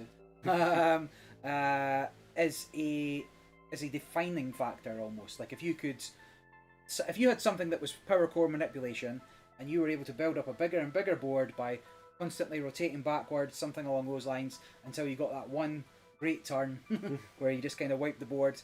That'd be an interesting way of playing. I don't know. Tricky to. I've not formulated enough thoughts after one game to say definitively this is what would work, what doesn't work. I do feel like there should be something else you can do that isn't an action, one of your 2 actions, that also progresses your board state or does something. I don't know. Is it a pure horror deck? You know, somebody, if you could win another way as well, right? You know, you can spend, I don't know, something. You got damage, you've got running out of cards, but your other resources here are your horror, which you do spend, but could there be a horror deck that does? There is. Well, I haven't. There may well be cards that do more stuff with horror. That's cards you had that allows you to spend horror and convert it into damage, and you had a couple of different cards that did that in different ways. That's quite a common theme. I've seen that throughout the decks quite commonly, is spend an amount of horror to apply damage in a number of ways. But maybe a battlefield, and there's specific battlefield actions that we can both access by spending terror. So there's always something to spend it on, because at some point you had 15, 20 almost, and nothing to spend it on if you're not seeing the cards, but just like I guess some avatars will have something like that as well. Not avatars, characters will have some things as well, or maybe there are some cards that have constant spend. I don't know. Spend 3 to do 5. I guess there's enough to spend on. Maybe that's not the problem. The cards use up. There are plenty of cards that sort of use horror, but again, some of them are quite situational, and so if you don't have the opportunity to make use of the card, then you'll sort of see this piling up of horror resource. And whilst that's expensive, again, taking somebody's avatar. Well, this is not an avatar actually, but any enemy. Was it not? Okay. Yeah. But if you're relying on, say, a taunt thing to save you this round, or if you're about to tick it onto some powerful ability, I could nab that. And then, next turn I'm going to get that ability unless you do something about it. Yeah. I don't know how it would I don't know what a good big combo would look like. Like I had a lot that kind of came out at the same time, and I set it up that way initially, and I rotated a couple to come off it. But I was getting all my shields on one turn. I would get all my health, my heals on one turn. But maybe that's not the way to do it. Maybe a little often is perhaps a better way. I mean, I just set these up specifically to get, at the start of the game when I set up the 2 characters, I just set them up to tick on to the horror as quickly as possible, because I knew that getting some resources early is quite powerful. I need to find her card that lets her play her avatar. Yes, find out how you get your avatar. How do I get her avatar? If that is even a thing. Oh, there's a card here that lets me bring the Terrible Trustee back into play. Yep. Oh, here it is. Mockery. So it says, pay 3 to put a Bada into play and gain an action. That's very good. But you have to find it, and you could have shuffled it to the bottom of your deck. Also true. There's no way to hunt for it that I can see. That game was unfortunately null and void. I placed Yeb's Powercore on Nug's side and Nug's Powercore on Yeb's side. Oh my! Disaster. So I didn't really lose it. You set it up incorrectly. Well, let's go to thumbnail for a quick minute, and we'll be back in 2 seconds.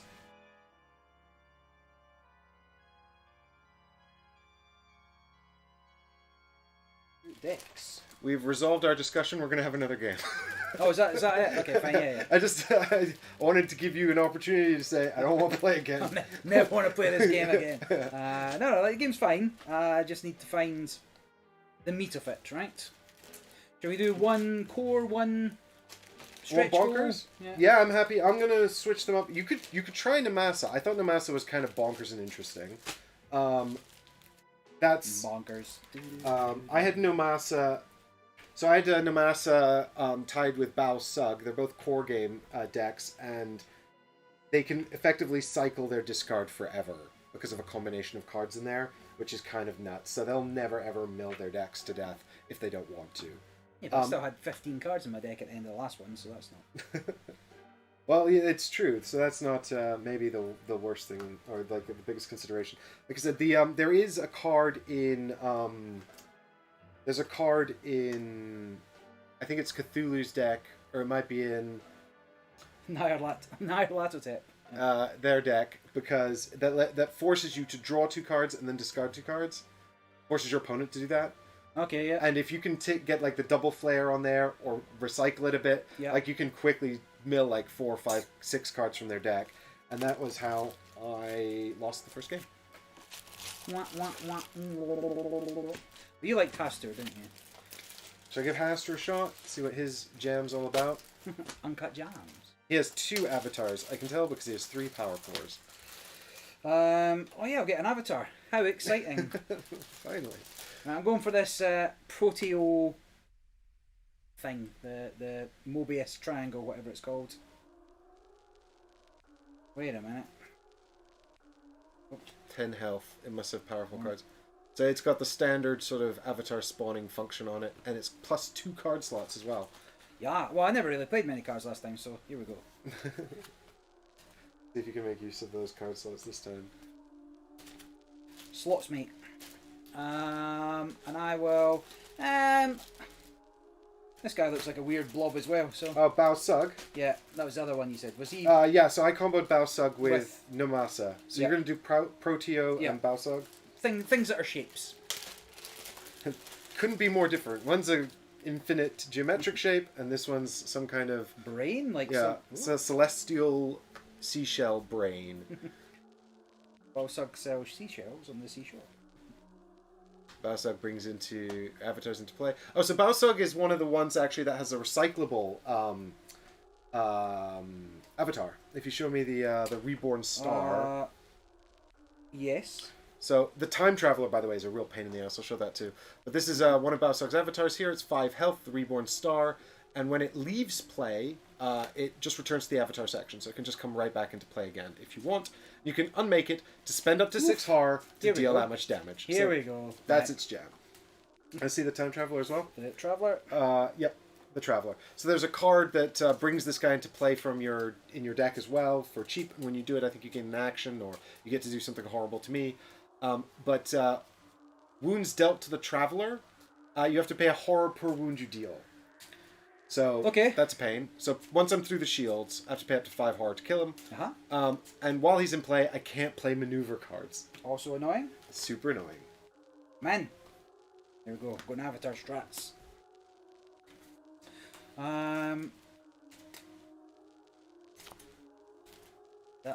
can't read the thingy. Is that Eddie? Looks like a decent enough game so far. Yeah. Looks like a decent enough game so far. I mean, yes. It is a game, right? Let's put it that way. I've played things that are not. So we just need to get to what is the level of the game, right? Is this a true strategic tactical battle the whole time around, or is this a fun smash up style play kind of what you've got from your hand type deal? So Yeah, it's kind of falling into some kind of odd halfway house, I think. And as I said before as well, I feel like there's kind of yeah, sort of an odd escalation to the or rather not sense of escalation, but we got from our second game we played, because we kind of could cycle our decks forever, we kind of got into this odd state where it felt like we'd been playing for 2 hours and not much had changed. You know? Other than the avatars that all died. But he was playing, my opponent was playing an avatar whose whole thing is basically when he comes into play, he kills another avatar and then he's useless. So he's just an avatar that cancels an avatar. That was it's a similar thing to Caper, right? So it's totally different game, totally different head-to-head game. Caper, which they fixed in Caper Europe. There was one agent, and all it did was blank another agent, and you would play a blank card. So I mean, yes, there was something you're trading. You're trading, hopefully, your guy for a better guy, but yeah, you should be. You played Yogg. You played Yogg. I've seen Yogg because it's one of the recommended starting ones. Shub. Yeah, Shub is also one of the recommended starting ones. Oh no, actually, Yogg isn't. Yogg is one of the ones my opponent played in our Okay. last game. Wow. You want to do? You see Yogg? Haster's a new. Do you want a new one? Is Haster and Yogg like a thing? Are they lovers? No, not really. Let's see what else we got. Yes, here. anyway, it's nothing I don't worse think than... anyone else has shown these, so let's do another. Let's do Baby Cthulhu. Here we go. Yeah, whatever that Cthulhu is. Fan. Cthulhu woo. Sorry, they don't have an ooh anime voice. Ooh. Ooh. So this one has no avatars actually, so that'll be interesting. Well, we've changed strats. This card. Show It's just me. called Death on Wings, and it just like it looks dead. Nah. I don't think it does anything. It doesn't. It's just a weird bat. It's got good. It's got good modifiers. Yeah, that'll work with any Powercore, right? I'm getting in trouble. Alright, what we got here? We've got Amber Elder and the King in Yellow. Okay, the King in Yellow is now live Haster. I forgot. I was looking for him. That is spice. Sharp intake of breath. Spicy. That sounds like it could be a card. Sharp intake of breath. Or a ship in culture. Oh yeah, that's right. And I didn't watch the show yet. Which show? You tell me there's a culture show. Oh no, it's not the Culture. I'm thinking of Foundation. Sorry. Yes, different. Be different. A Culture show would be good though. I got nigh on unfilmable, but yes, it would be good. So Cthulhu's power is choose an ally, which could be an avatar, spend horror equal to its life value to destroy it. I presume you're going to choose one of mine. I feel like if it didn't, Barry, that would be rude. So, but he'll only have one. Oh, he's not got a bad little power core here either. So there's his power core there with one flare symbol on it, but it's got two on most sides, which is slightly, reasonable. I think, above average. Yeah, like this guy's only got one for most of it. But he's okay. And so we've also got Haster the Unspeakable here. He's got this. He's got. You may spend one action and 3 horror to put Death on Wings from your discard pile into play. So that's our weird bat that we saw. You may spend one action and 3 horror to take a wound and put an avatar into play. You may also, on a flare, spend up to 5 horror to deal that much damage. So he's got lots of powers going on. Both have +1 card slots. So Sick. Right. New plans. I was so convinced I was going to beat you that last game. Turns out avatars are good. Avatars that do 6 damage at a time. So I do have God. I do. Oh look, this avatar, the King in Yellow. He has he doesn't have an unmake ability, but he does have an unmake ability. Unmake ability. So can this bring him back once he's been unmade? Unmake? I don't know. There we go. So I'm not going to look at any of these cards. I'm just going to What's it figure it out as called we when go. you know, when you have to like pay something because you've done something wrong? Oh, like What is it? I want to say recompense, but it's not. Don't worry about it. I was going to do a Mario joke. You were going to say it's a fine, and I'm going to say, oh no, it's a nut. Oh, I was thinking On a make. I was thinking about what's Ruined it. Not coming back. Recompense. Anyway, yeah. Sorry, A penalty, sorry, I a ruined fine. the joke. Oh, that's a fine. Oh no, it's a nut. It's not the fine. Right. Anyway. So, Season 3.5 years, yeah. obviously, first player is completely broken, so you should be first this game. Absolutely should. Not only that, because I've got a great first player turn. Actually, how many cards do you have in your deck? Great question. 1, 2, 3, 4, 5, 6, 7, 8, 9, 10, 11, 12, 13. So 17 plus my 3, 20. So 20. Yeah, I have 18 plus the 2 avatars, Yeah. so it's definitely 10 cards per character, including avatars. So Yeah. the more avatars you have, the smaller your deck is. Which is, You of gotta course, a win known faster. thing when Yeah. you're an Elder God. Yeah. They say, hey baby, It's I one have of no avatars. One of the first things they learn at Elder God School. We got Hager saying that, his jokes I are know. worse and he's still here, so. Alright, let's pop this down here. Well, I'm going to take that as encouragement and keep it going. Here's my starting. I don't know how my mat's slowly Cores. going out of. There we go. Starting cores. Here we go. Roger. That's been shuffled. These I've set to the starting thing that I want. So 4 cards. I don't get to start an extra one this time. I literally have a card called Son of Cthulhu. I'm literally his son. And baby Cthulhu. And then we'll head over to Barry to. Wanna see how it's what's done? gonna happen. Right, so no start turn actions. You do still get your rotates, so do those. 1 punch, so start as you mean to go on, I suppose. I have 23 health, by the way. 23, I have 24. Yeah, Every time! He's got it's the exact same as last time. Right, for my single action, I'm going to moonchildren.com and it's going to give me another action when it comes into play. So, that is pretty sweet for a starter. And it does have a flare ability for 2 damage, which is muchness. But I will use that, so drop you. Powercore immediately replaced. Beautiful. Beautiful. My second action, I'm going to Susugi. Oh, I remember this. Right, so this is going to let me rotate things backwards on a flare. And guess who just pulled his double flare power core? It's got 2 thumbs and a double flare power core. So, this guy.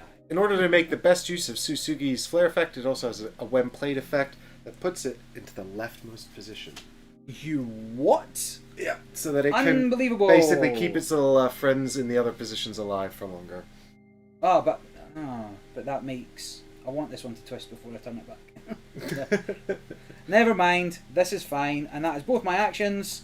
So Yeah, you can't reverse past the... Yeah. Do you want to hang on to it for one No, more round? because I can still rotate back this one if I want.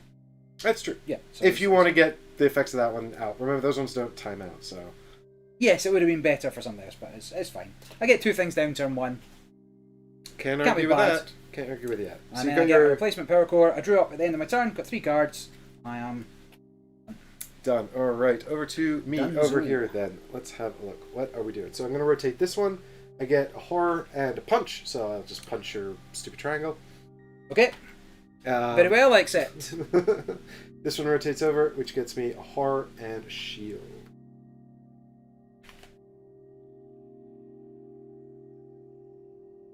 Which I guess I'll put here because there's Nowhere else to go. Nowhere else to go.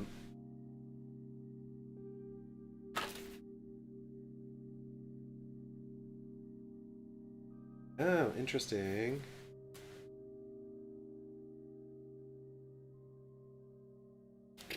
I wish I had one more action. Oh, do you know Namasa, the one I was telling you about that you should play? Namasa has this ability where once per turn you can spend 3 horror to just have another action. That's bananas. And It's very good. that seemed... I suppose you can't really do it every turn. But then again, you're also going to be putting out more things. I think that's fine. Maybe if you paired it up with a +2 card slot one, so you could have 4 slots, so you can be generating a lot more horror. Yeah. You'd also want a lot of actions and not take up those slots.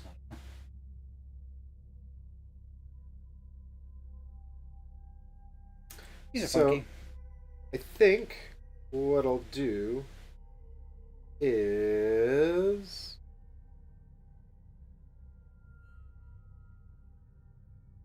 I will play Cthulhu's Keepers.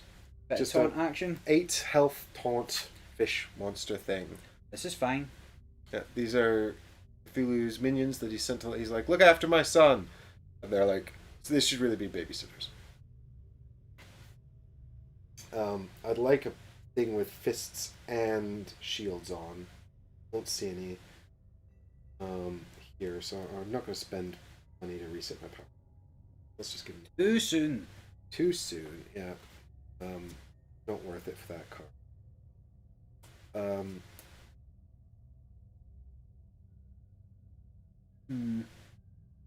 I'm also going to play.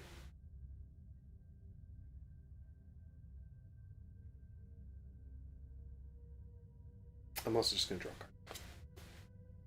Okay. Ooh, shit. Alright, Should I draw on that first, yeah? Over to... Alright, no start of turn shenanigans. I will... This for a shield and a horror. This for a horror. Now. X.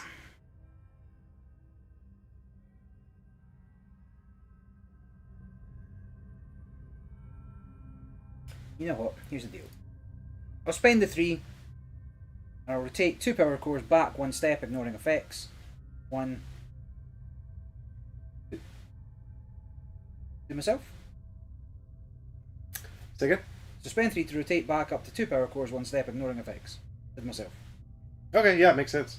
So as long as I can keep generating 3 horror every time, 3 horror, yeah. I can just keep power Up cores to in 2 play. power cores, go back 1 step. Given what I know about this game, It doesn't say not including itself. yeah, I'm confident that you can do that on your own power core. Sick. And then the last one flips, so that is 4 damage. The 1 will go into the shield, and you'll get 3. Yikes.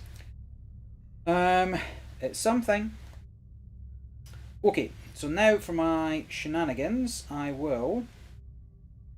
No more X's out, so that is disappointing. I will.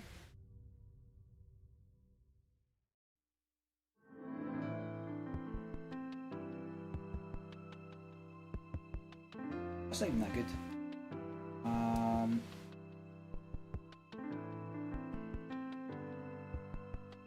Right, here's what I'm going to do. I'm going to action. See for yourself. You can read that. I'm going to discard all cards in my hand. Oh, yeah, this is the one! Yeah, then I'm going to shuffle them back in. And then I'm going to draw 6, discard 3. Yeah, that is the card that I was talking about. Yeah, I just don't think the game's going to go long enough to... The need to recycle your deck. Yeah. Maybe I'll get another. Well, if you have a card that can fish that out of the discard, you can just do it again. Yep. So then I draw 6, and I'll pitch 3 of these, and that will be you, because I know something about that. I will be...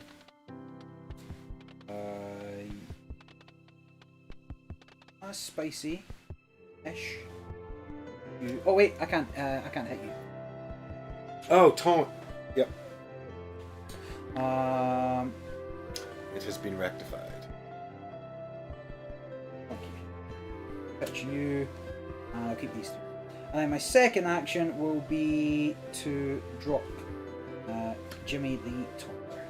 Ah, yes, the order Just of a Untitled. blank Taunter. 7 health, taunt, plus 1 fist. That's it. That's all it does. And I will... This is the game of taunt. So you're going to generate 3. Have to do another 4. I guess it's possible, but I will risk it. Done. Okie dokie. I End will of turn. Draw card. take this over. I gain a black horror and a shield. Take this over. I can choose one of your, or choose any ally. Spend horror equal to its life to kill it. I can't afford it, so that's fine. Take this one over for 3 damage to the Untruth. This was planned. I'm going to put it here. Like, I'm going to play the Seed of Carcosa. If you have 5 or less horror doublet. What? Add 4. Now I got 8. N-E-S. And this needs a core. So let us give it this. No, I don't know about that. Should have thought about this. Idiot. Yeah, I don't have any good cores either, but.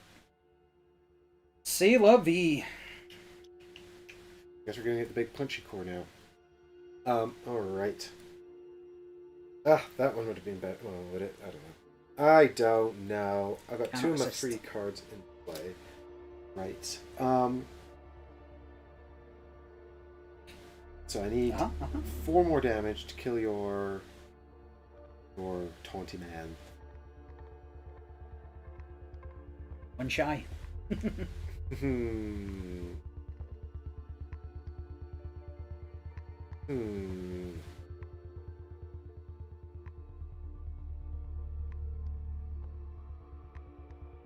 Easy game.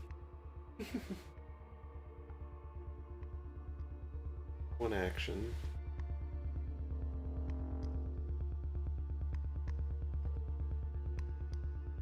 One action. Can't be done. Can't be done. Invincible. Maybe you are, Baron. Maybe you are. But what if you aren't? Can't keep getting away with it. You think about that. What if? I refuse to think.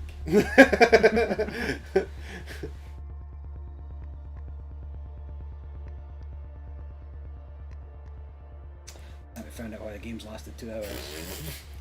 I'll spend my final one to tick this over.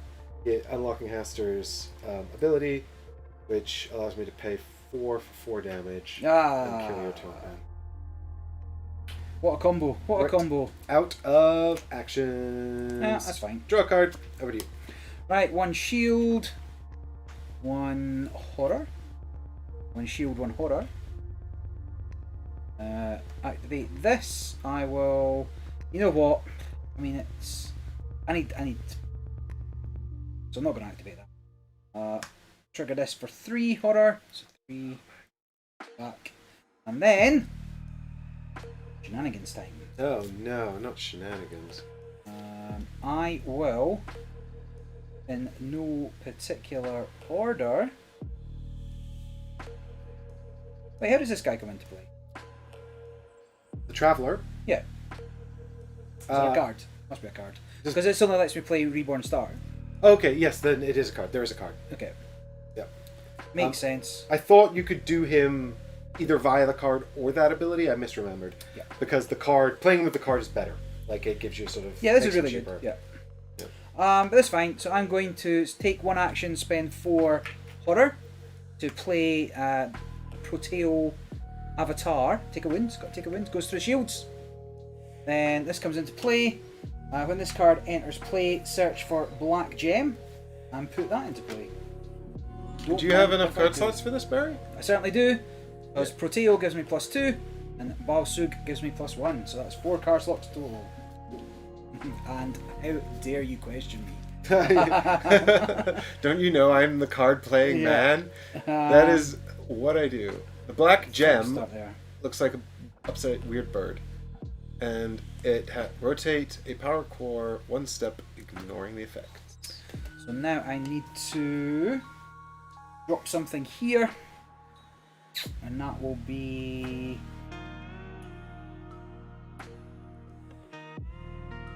I need someone with heals on it, right? Heals and punches.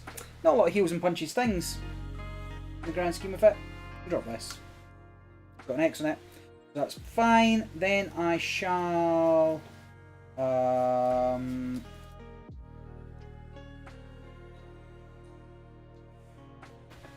I guess I shall. I need 4 to get through that, right? So if I did this, so my flare actions give me 2 fists. Does it also add the 2 fists from? That's the modifiers only apply to the symbols on the power core. Gotcha. Well, in that case, I will just rotate that for the 4 to kill them. And that is my 2 actions. There's no end of turns. Got 3 cards. 4 cards now. The end. GG, WP. All right. Well, here Hope we you are. enjoyed your time in the sun. This is it now. Game Coming over. to an end. Yeah, I don't know. You got full board over there. It's a bit scary. Let's see if I can do anything about that. So here's one horror and one heal. Here's a heal that I can't with. And here is 3 punchies. So I guess you don't have any taunt out? I do not. So I could punch the void. Huh? What is the void? Has some a nasty. So he's unmake. Yeah, he's got a nasty dial. And he's also got a nasty dial. What's his unmake? So he's unmake. Spend 3 to save 3 heals or 5 horror. Heal 4 punches. Right. Pretty And then mid. so really it's Pretty mid. the core, which is Yeah. punches, punches, punches, and also some horror. All right then.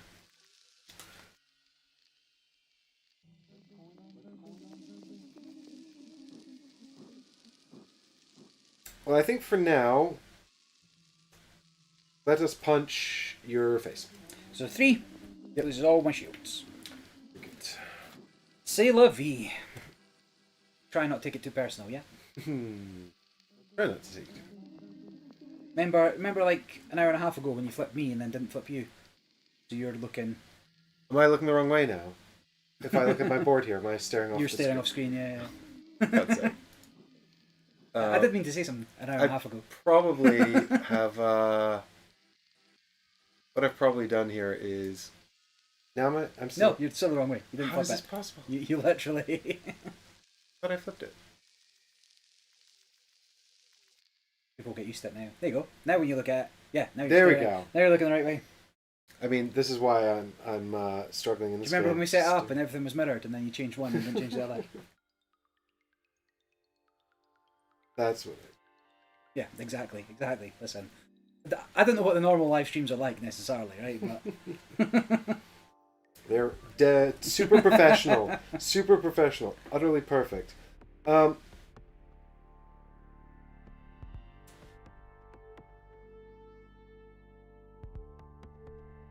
Let's.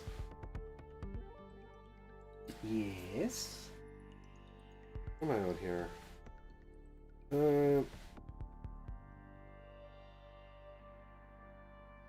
don't like any of my cards, Barry. So You know what you have to do? Get closer to the end. Number 1, draw a card.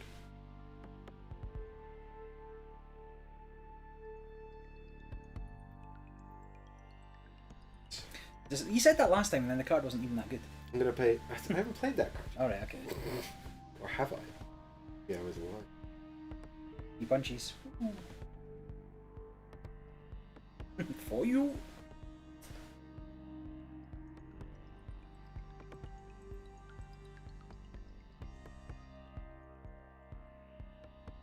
Alright, I'm going to play Agents of Cthulhu's Keepers. So you killed Cthulhu's Keepers, but now the agents are back. Alright. And they've got +1 shields, +1 horror, and their thing is, again, so many words. But I look at your hand, so this is a flare ability. I look at your hand, if there's at least one ally, I choose it and deal damage, ignoring shields, equal to half of its life rounded up. If there isn't one, I gain 3 horror. I see. So I need to get my big boys down. Yeah, as quickly as you can. Let's give him... No flare.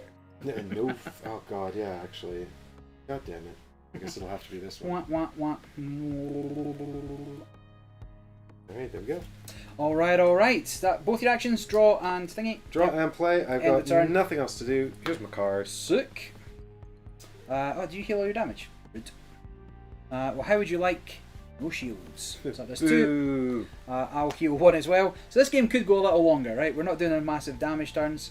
This... Oh, now I don't have enough to even pay for this, so what an absolute waste, but that's fine. This does 2 damage, so that's real damage this time. And that's gone. Then this just rotates forever, so I get 2 more these, which are doing better to have before the other one. Not to worry about it. Then I get 1 more of these and 1 shield. All very good, very nice. And that frees up frees up some slots, mate. So I will, for my first action, spend 4 of these and take 1 wound straight through the shield to place into Reborn Star. So, let's have a little looky. That seems reasonable to me. When this card leaves play, I get it back. Yep. And you can unmake it, spend horror to deal that much, up to 6 horror to deal that much damage. Sounds good. I will.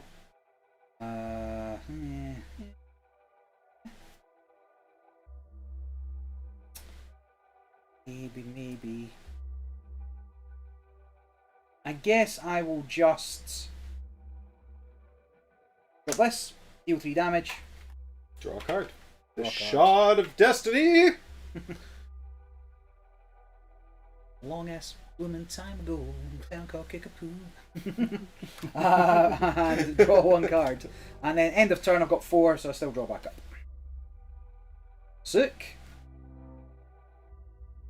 Ah, problem. Alright, over to me. So, this rotates, gonna grab a horror, and I guess I'll punch you in your shields. In my shield. Oh, not in the shields. But this one rotates, and I'll punch you twice more. Straight to the face. Straight to the face. I apparently... Have I got 5? Oh my god. This doesn't feel as friendly as it used to. This flips over, 2 more horror, and also 2 more punches. I could have killed the Unborn Star. Would that have been smarter? I don't know. 1, 2, 3. And then this rotates, giving me 2 horror Punch. and 1 more punch. Alright, now we've got all the horror. What can we do with all this horror? Yeah, I mean, you would have cost me a turn, right? You would have cost me some resources and action. But I can always get it back. It's true. But it's expensive, Barry. That is true. Okay, so... Everything has gone horribly wrong. This is all going terribly. Yeah. Why is this happening? Every X ability, I don't have enough money to spend on it. Well, because I spent that first one that I didn't need to. Everything's gone downhill Yeah. since then. And I really wanted that ability as well. I will play the Forbidden Name. Oh. It's carved on a rock that's somewhat transparent. Yeah, green. A green rock. So it's got +1 fisties, +1 gemstones. It says destroy an enemy ally or ability on its flare ability. Now that can be avatars too. If there's none in play, deal 3 damage and gain 4 thingies. I don't believe that. I don't believe that at all. I think it'd be red if it was an avatar, but your game. Well, the thing is, I've seen this symbol followed by. You can see actually right. Let's see. Do I have another one? Yeah, you can see actually on this card. Symbol, not avatars. Well, yeah, it says symbol, not avatars. That's what it says. Look at that, absolute fix. Absolute fix. Now I remember why I didn't come here for 2 years. There you go. Not an avatar. Nothing to do with Corona. It's just Mike cheats at You're games. absolutely just making things up. Yeah. Well, to be fair, what's really interesting about that symbol, I had to look that up online, and then I couldn't find it anywhere, and I had to watch other people's videos because it doesn't tell you what it means anywhere. There's no other videos, just watch this one. There's no other videos. There's no other videos that show these decks Yeah. specifically. And this also says when this leaves play, if this card is in my discard, I can put it back in my hand. So, I'm going to kill that. Feel free to kill it. I'll just have it. No, you just get back. Yeah. Get Powercore. Don't you worry about it. Well, I'm going to spend 1 horror to refresh my power cores because I want Looking for flare. X's. Yeah. Well, looking for X's. Come on, show me those X's, baby. Boom. All right, we got X, all double X. Everything's got X's, right? Nah. I mean, this has got to be this one, right? And so action number 2.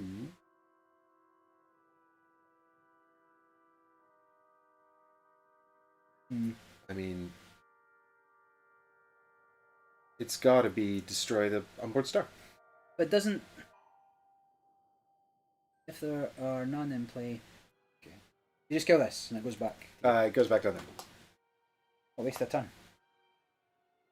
It's almost as bad as Missigo. Yeah. Right, I shall draw a card and it is your turn.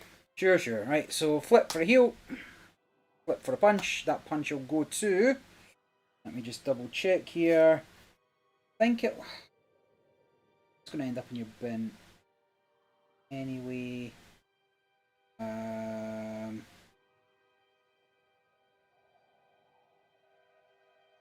think I've got to do it to the agents. Then I'll do another 2 to the agents. And then X, I don't have enough to spend on it because I've planned all my turns out terribly. That is life. And then I will action 1. Drop that. Get a horror and do the final 5th damage to there. And finally I shall...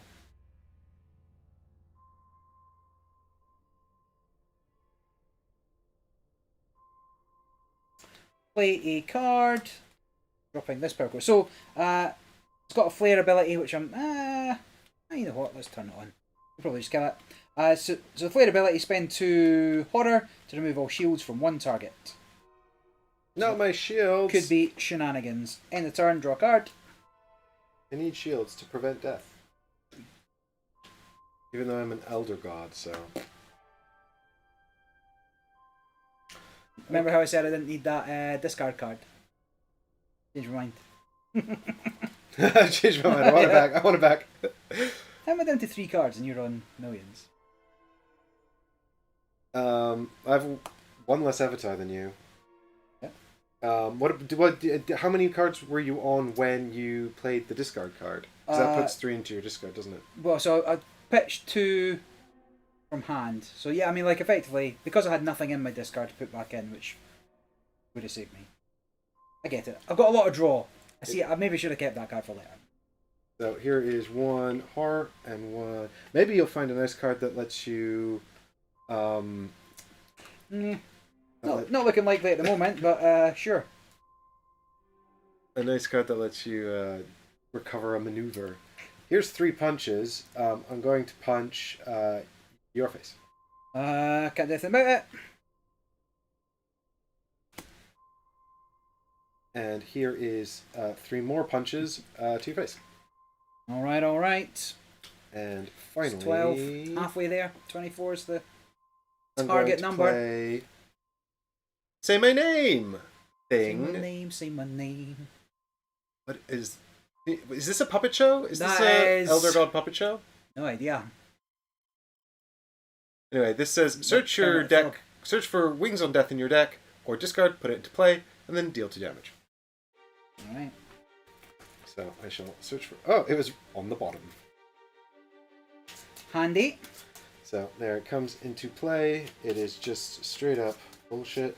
I hate all of these things, though, for it. But also, I guess this is kind of good, though, because it's got the X there. Damn it. It's annoying.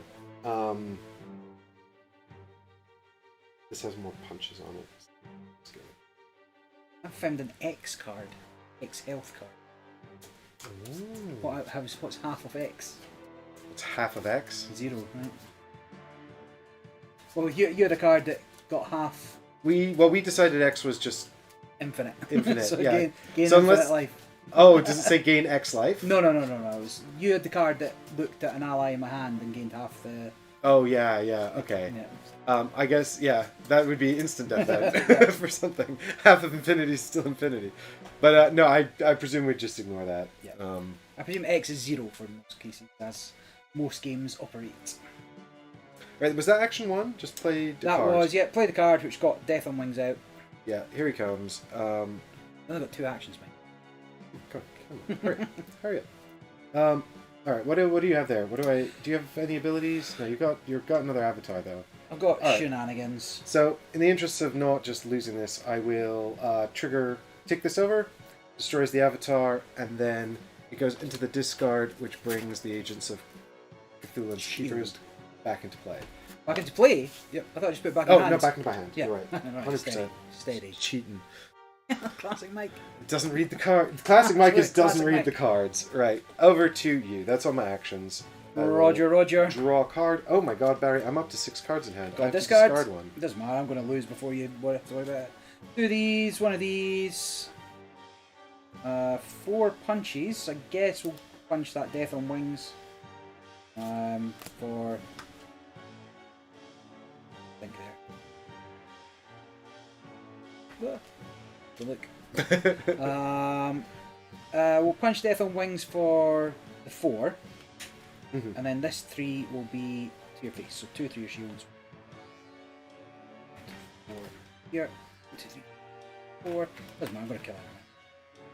Right, I will, for my first action, spend 1, 2, 3, 4. No, that's not true. My first action, I'll play this and spend 3. Aha! It is the card. Your time hath come. The Traveller. The Traveller is here.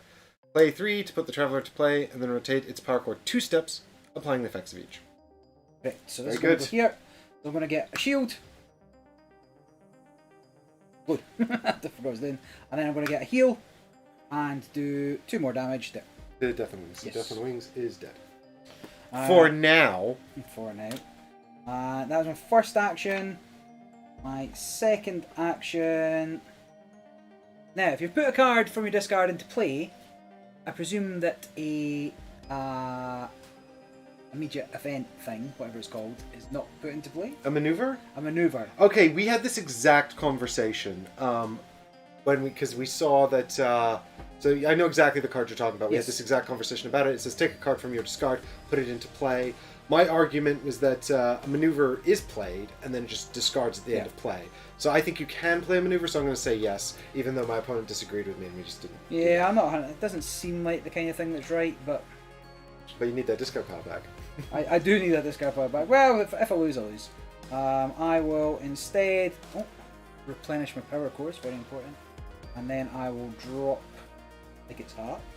Like it's heart. Let's go for this one. Shrine of Darkness, just a basic. Doesn't look basic, looks cosmic. Shine of Darkness. Plus fists. One Punch Man character.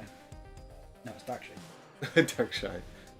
Spend 3 for a thing and deal 1 damage ignoring shields. Yeah, but I don't care about that. I'm not putting an X on it. Done. End of turn, draw a card, get ever closer to the inevitable. The inevitable end of time. Yeah. 23, and I've done 6, so what's that, 17? Alright, don't forget Oh. to replenish your power cores. Well, not only that, this also dies horribly, so I thought I was building up my board, turns out. Well, to be fair, you actually typically want to keep a slot open because otherwise you can't play any cards. Yep. And you're sort of locked into just discarding them, which is kind of a bummer. Right, so this Got ticks that. over. It says I can spend up to 5 horror to deal that much damage. I might as well. I seem to have a lot of horror. 3, 4, 5. I'll just do it to face. Alright. 15, 16, 17, 18. 6 to go. You're the worst. This one ticks over as well. It gives me a horror, and then it says spend that much to kill an ally. You have 1. It's got 5 health. It's the time traveler. But for each... Oh You're not no, winning wait a it, minute. right? You're just killing it, yeah. Choose an avatar, spend horror equal to its life value to destroy it. Wow, this is the direct counter to Yeah. that. Accidental success. The best kind of success. Absolute. I hate this game. I hope it never comes back and gets started. Right, so I think... if only I could do 6 more damage. That would be grand. But I'm so far away from it. I can't put you out of your misery yet, Barry. I'm sorry. No misery here. I'm having a great time. I'm having a great time! Right, I'm going to play... End stream!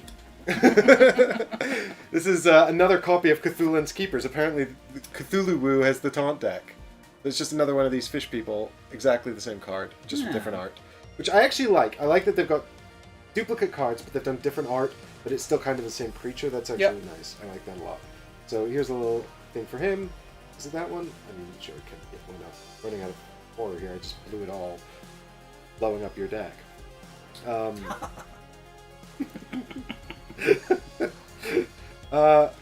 Alright, so then I guess it's got to be the Agents of Cthulhu's Keepers as well, because I have not much else to do. Let's give it this one. That kind of syncs up with what it's got going there. And it is over to you. That's my whole turn. Here's a card. Roger. No start of turns. Get a shield. Get a thingy. Get a shield. Get a thingy. Now, if we are being too technical with our terms here, do let us know. That flips does nothing. This gives me a dealy bop and a Benny. Yeah. That will do 3 to your taunt guy, and I'll get 2 of these. Don't worry about it. Kill him. Deal 5. So just direct damage to... Cease to exist. Yikes. That's horrible. Yowzers. Deal 5 damage to an ally. Done. My keepers! They're gone! Finally, I can stay up all night eating ice cream. And I guess I will... I guess I'll drop this. Oh, I love this one. If it's, yeah, like I say, I don't know if that... I don't know if I can get my maneuver back.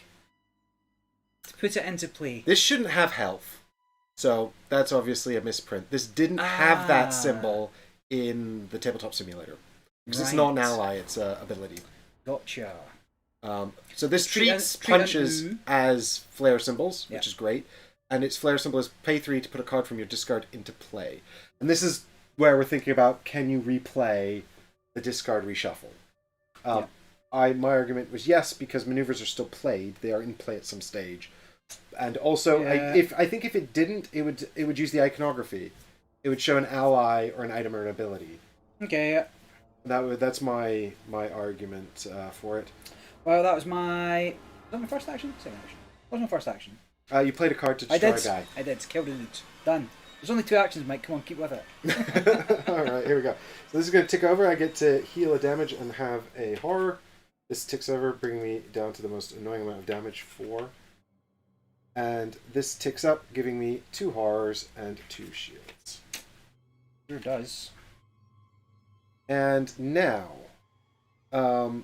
should we gamble? Should we just have fun gambling? Oh, I don't know. Hashtag YOLO! Don't have enough horror to pay for these things. No. Should, yeah. One less. Less shield? 1 less damage and 1 less shield. I had 1 last time and I forgot to take it off when you were at me. Ah, okay. Fair enough. In case it makes any difference to what your... It actually makes a huge difference. Alright, okay. Although, actually, no, that doesn't really, because I can't combo this, so I'm sad. Combo breaker. What I'll do... Oh, I want to do more damage. This is no fun. Alright, we're just going to gamble. Fuck it, we're going to do the gamble. I'm going to tick this over, and I look at your hand. Are there any allies? No. There are no allies, Get so 3 horror. I don't get to punch. I just get to have 3 more horror. Which has actually maybe saved my bacon here. I hate this game.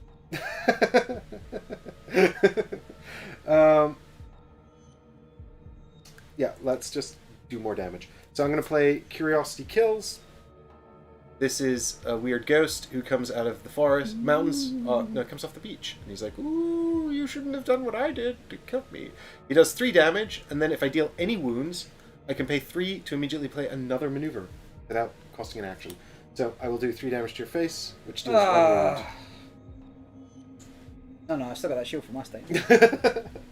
And then I spend 3 to play an additional maneuver, which is going to be Son of Cthulhu, which again shows me in the deep green sea, as you can see, deeply green, hanging out, just having a good time. No, my keepers are dead, and it says I can spend 3 to rotate my power core to any position, applying effects. So we'll just actually rotate it to here and punch you for 2 more damage. All right, that's 20. 4 to go. Yikes! Well, Doesn't seem good. End of my turn. Can't do anything else, so I will draw a card, and it's over to you. All right. Punch 2, which will remove your... No, I need to live. I need to be the boy who lived, right? So I will... I will do 2 damage here. Then I will heal 1. Get back. Then I will do 3 here, which kills him. Boo. End of me. Then I will gain 2 shields. Then I will gain 2 horror and an X.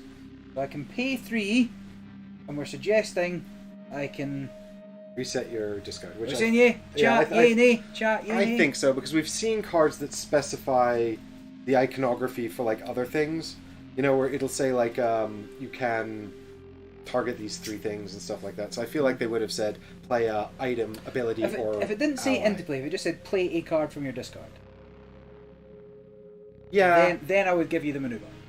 But you think because it says put it into play? Yeah.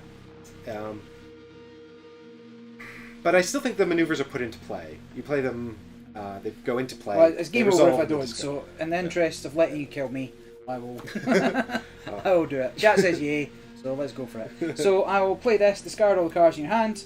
Shuffle your discard into your deck. Draw 6. Keep 3.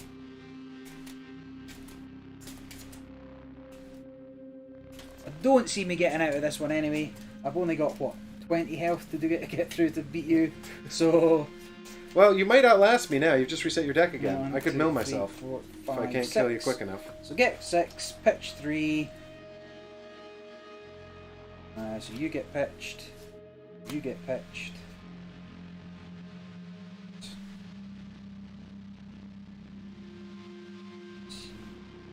You get pitched. Very good, very good. Right, so I'm not taking any actions yet. So my first action will be moonchild.com. And that's the one, the very first card I played. So when it enters play, I gain an action. So I'm going to drop this. And my second action will be to hit you for 3, drawing a card. Now we've seen all these cards, we can just rush through it. And I get a card.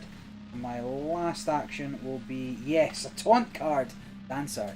So I will, yes, I will drop. No, it's not a taunt card until I pay for it. Gosh darn it. I guess I'll just drop you. Oh, it's No, that? I'm not gonna drop Spend 3 horror for this card to gain taunt. Holy cow. No, it's not really worth it, right? It is the moon, some kind of moon child. We all know this is what the moon children look like. Flinna. That's the official pronunciation, yeah. Flinna.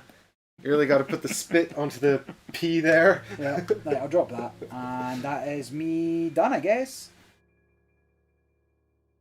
Alrighty then. Well, and turn draw a card, which would have been my the end of me. Here's my end of... no, because if you can still draw a card, you get one more turn, right? Oh, it's yeah, when okay, you go okay. to draw and you can't. That's when you lose. So you could win on that turn Fine, as well. fine. Here we go. So this is a horror and a punch. I'm just going to keep punching Yeah. you because I'm running out of time. Here's a horror and a shield. Alright, let's have a look here. Now, I think my best bet here, actually, I don't necessarily... Best bet. I think my best bet here, actually, is to play 3 horror plus an action and take a wound to play Haster's Avatar. Probably should have done this earlier. Alright. It's the King in Yellow. I was kind of waiting on this because the King in Yellow has this power. When it comes into play, search your deck for the gaze of the Yellow King, or your discard, add it to your hand. I was hoping to get that and play it, so I could pull it from the discard. I haven't, but I kind of want the card. He also can unmake for 3 horror to deal 4 damage. So. Pretty good. Well, and here is his Powercore, which is pretty snazzy. It's not bad. Let us start it here so he can do more punches.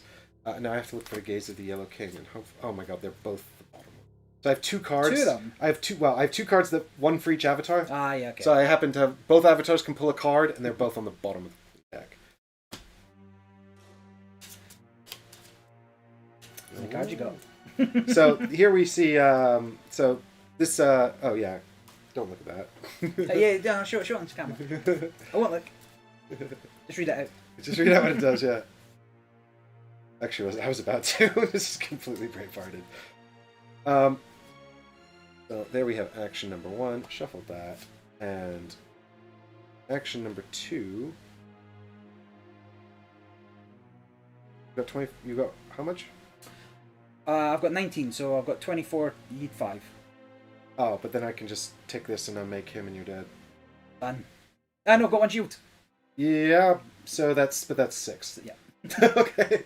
So I take I see this. that. He punches twice, and then I unmake him for 3, and he kills. Yep. Same again. So avatars with unmake punches. Quite good end closers for that Yeah. last set of damage. If I had survived, I did pull a taunt card there, and I would have healed for 3, 4.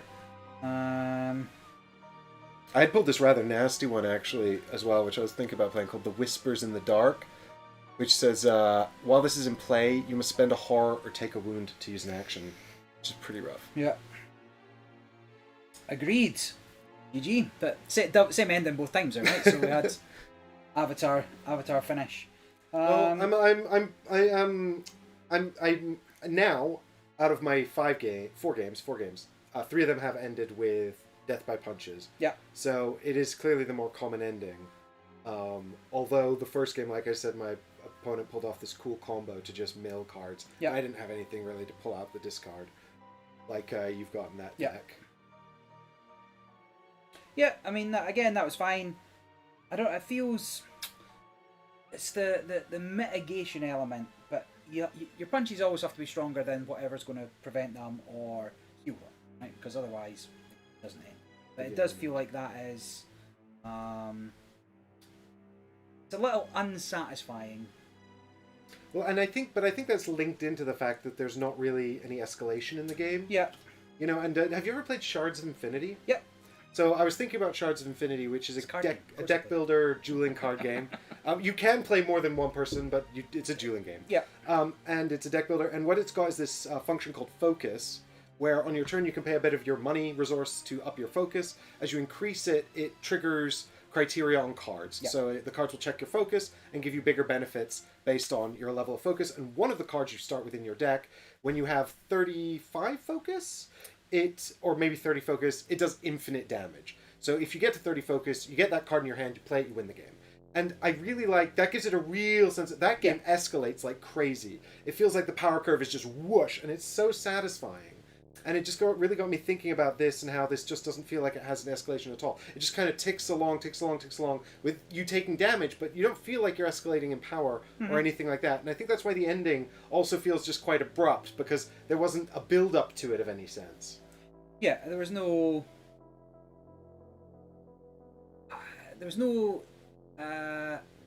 what's the word? So the games that I like, something like, say, Netrunner or even Dragon Ball Super, you put a card out, maybe it does something when it comes out, but there's a chance to respond, right?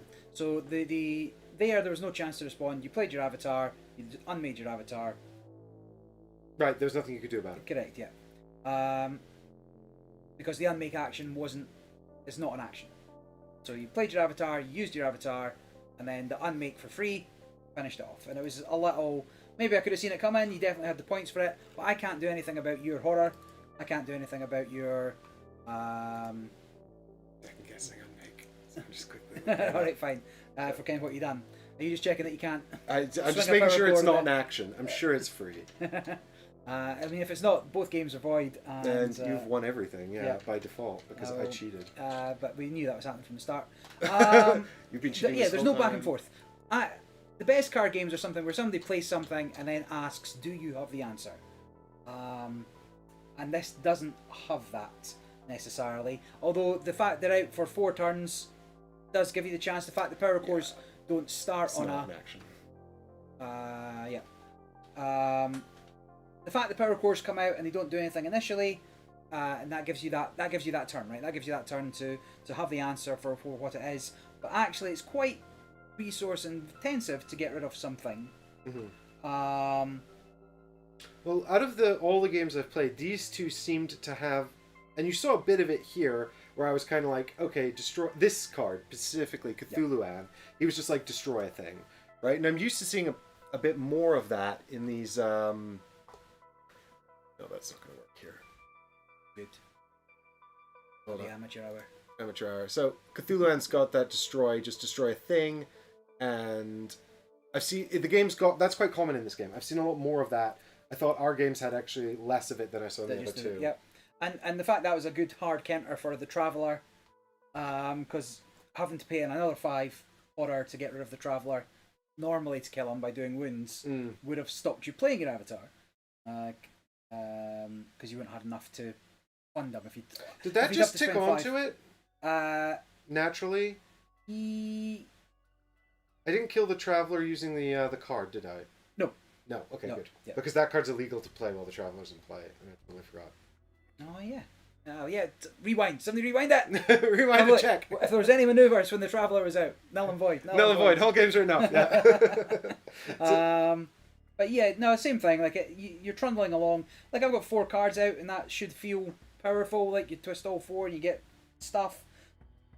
Well, this was something I was saying to my opponent. I felt like the power cores, I thought in our first game that they were really underwhelming. Since I've learned the game better, I feel like the power cores are less underwhelming because I understand the sort of the scale of their power and how they interact with the modifiers better. I mean, it's not complicated, but there's a little bit of nuance, I guess. And once you understand the deck that you start with and what it's sort of capable of, but it still never does anything like super cool. Yeah. It's still never like a massive powerful thing. It's just kind of, it's still kind of micromanaging one or two extra resources, and that's just going to kind of amount up over the course of the game, and you're just kind of hoping that your opponent doesn't have something that takes out a card before it can generate its resource capacity. Yeah, but you actually had more kill things in yours than I did. I had to do it the hard way, doing damage, which is why you have so little damage in comparison. Yours were abilities where you're generating horror to spend it. I mean, I definitely feel like a viable strategy for a deck that includes Foul Sug is actually to tank. Like tank all the damage and just let your opponent die, because you can reset your deck at least once. Now you've got so much mileage. Unless they can do it, then like I don't put any damage here. I just take out anything you put on the board. So somebody that gets rid of items, somebody that gets rid of that provides shields, somebody that provides heals. So yes, probably when I say there's no deck building, there's probably synergies. But I think that begs the question, is that a fun game? Because I don't feel like this game is necessarily like super competitive. Yeah. And it feels more kind of like a casual fun kind of thing. Like let's and if you had more stuff, it's like, what happens if I combo, Superman with Yogg-Sothoth? That's funny. Yeah. Or Little Red Riding Hood with the Proteo. But I think that, this kind of strategy, especially in a casual game where the strategy is I'm going to just turtle while you kill yourself over the course of an hour is kind of miserable, for such a casual game. Yeah, like so the turtling defense, it's not fun, but it does often lead to control decks, right? That's what it is. So one of the two starting decks is a control deck. It has 3 cards in it that shut down it forces you. Cores you twist, you can only do 2. You have to pick the 2. And then it's got 2 cards just like this one that charge you for using actions. Right. So you shut down all their cores, you charge them for using actions. They're basically just kind of, it's the Great Wind Walker and I think one of the Yogg-Sothoth cards, but the Great White Walker, whatever he's called, his whole thing is just freezing them with ice, right? Yeah. And he has an avatar that lets you hunt for the card that does that. Yeah. And so you want to do that right away, basically. Shut them down. Makes sense. But that is the thing. Like in a more expansive game, in a more exhaustive game, control's a thing. Aggro's a thing. Mid range, and you could have like defense here. You could have people that are looking to win through milling, right? So mill decks are often no fun because then you're not getting to even play your cards. Yeah. Right. So I say that as a career noise player and Netrunner, where the whole thing is just to flip things into the deck, into the archives, or taking them from hand, right? I don't know if is there any hand destruction? Is there any remove cards from hand? I mean, I haven't seen anything like that in this. The closest I've seen is that card that lets you forces you to draw 2 and discard 2. Yeah, okay. But she's still playing into mill more than hand destruction. Again, but that's not a fun style of play. Again, anything that stops you playing your cards. Well, but you only have 17 cards. I think those dynamics are much more explorable in a game where you're building a deck, because then you can go, okay, the meta's full of mill or hand destruction or whatever, so I'm going to build in cards that allow me to counter that and sort of overcome that strategy so I can still play the game. In this, because you're not building decks, you're just kind of mashing up 2 things. You don't have that flexibility, so those strategies are just going to be more... It's in a weird area for me. Like, it's not a smash up, right? So where everybody's quite happy to put zombies and unicorns together and just see what happens. It's quick. It's not quick enough, but it's quickish. There, and it's not involved enough to be a career. I'm always going to want to play this out. There is variety in it, though, right? I would say what I said earlier about being able to different cores and different cards. That is interesting as an idea. I feel like we're maybe just missing something else. Like every core has the same stuff as well to and it has to in order to be able to trigger something. But I would like, you know, one card that only works with 2 cores in your whole thing, and if you've got that and that suddenly becomes really powerful. Other times it's really underwhelming. I guess that could contribute to the swinginess, but if you had 2 or 3 cards for each, and suddenly but then the decisions become rote. You're always going to play that card with that power core, one of those 2 power cores. So I don't know. I don't know. I was thinking about something like a sort of a second deck of power cores, but they've not got the red and the green, so they're sort of more like the avatars and the characters. You have like sort of lands or sort of like support cards that you play into the back with these sort of infinite cores, and that would also give you this sense of escalation. And those cores might have maybe greater resources, or they might allow you to manipulate the cores up front, or like give you extra actions or something like that, just to give you a sense of things sort of building up and escalating in the background. Something like that. More health, something like that, where it builds up. So you know, instead of doing 12 in a turn, that being phenomenal, 12's solid, but you know, it's 50 health points instead or something. Because you are scaling up rather than here. Like I say, it is static. It is. You know, once you're down to 6, anything could kill you, and there's nothing you can do about it. Well, it's like when a game, the trajectory of a game, you either want it to go up or go down, right? You know, and this just goes flat lines until someone dies. You know, it doesn't feel like it. Like it's like the amount of times right in the middle or towards the end of the game where you're basically sitting there with an empty battlefield, and that's effectively the start of the game state again. Like if you think about Magic the Gathering, if you get back to the start of the game state at any point during the game, you've lost. Like that's a horrible condition. Like someone's wiped out all your creatures and all your lands. That's GG, right? Scoop. But in this, like, you know, I was in that state multiple times and won. Like, so it's not an end game to get back to that starting state, and so that just means that it doesn't feel like the state of the game changes dynamically over the course of it. I'd say that's also fine. Like you know, Dragon Ball has energy cards as well. And oftentimes there are ways of dealing with whatever your opponents just played out. And so you could have nothing, but you've got more energy, so your next card is a bigger card, right? So same with Magic, right? Got those except. Well, it's Magic. You unlock the more powerful cards by putting out lands bigger. Yeah, being able to pay for them. Whereas there's no payment here. Maybe the cards could have a cost with horror. I don't know. But I think that the decks are so small. Yeah. You know, like searching for playable cards then would be very difficult to put into the game. It's kind of balanced around the avatars, right? The 4 cost, 5 cost avatars. Well, it's kind of stuck in this position where because it wants to be this sort of short, casual length, it can't really escalate too dramatically, but then also sometimes it drags on because it doesn't escalate. And then it's not a short casual thing anymore. And that's kind of like, that's not great.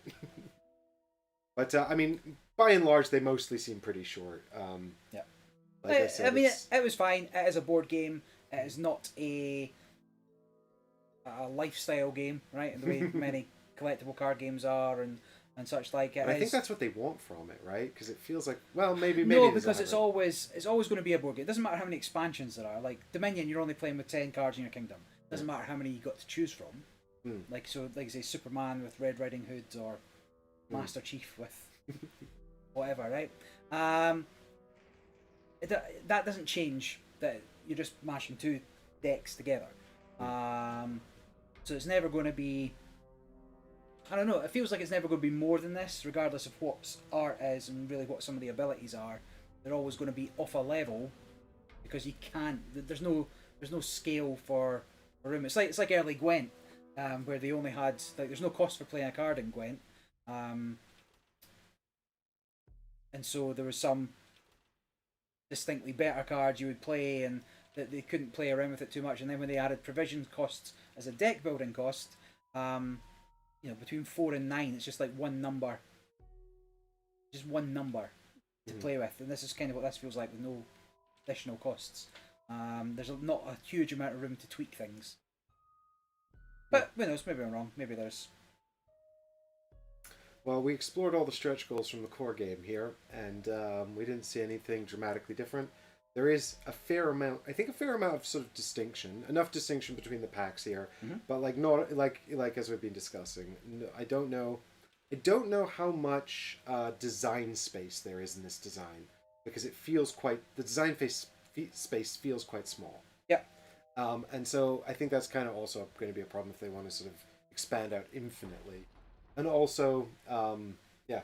So I mean, that would be. I mean, maybe more talented that people than me can figure that out, or maybe they just come up with the expansion that adds a whole new mechanism and suddenly it's a whole new thing. But for now, we'll have to see if it comes back to Kickstarter and how they change it. But that, I think, wraps up our discussion around Powercore so far. I'm 99% sure we'll be seeing this again. Yeah, it's got to come back, right? It's so much art, but what form and how they change it, we'll be excited to take a look. I'll ask Board and Dice for another prototype. I don't know if they'll give it to me this time, but we'll have to see. I hope if they are watching, I hope you guys found this helpful. If you guys are at home and you see it back on Kickstarter, I hope this was helpful, and you can look out for those changes we described to see if it makes it more something you'd be interested in. Or maybe you saw this and you're like, this was great. Actually, I'd quite like that. So keep an eye out on Kickstarter for that. But for now, in the meantime, we'll say thank you so much for watching. Yeah, cheers, guys. Thank you for hanging out. And see you 2027. For the next card game. When we next cover a card game here on Ready Steady Play. Thanks everyone for watching. Do you want to shout out anything? No. All right. I'm not doing anything. Cheers. Cheers everyone. Bye. Bye.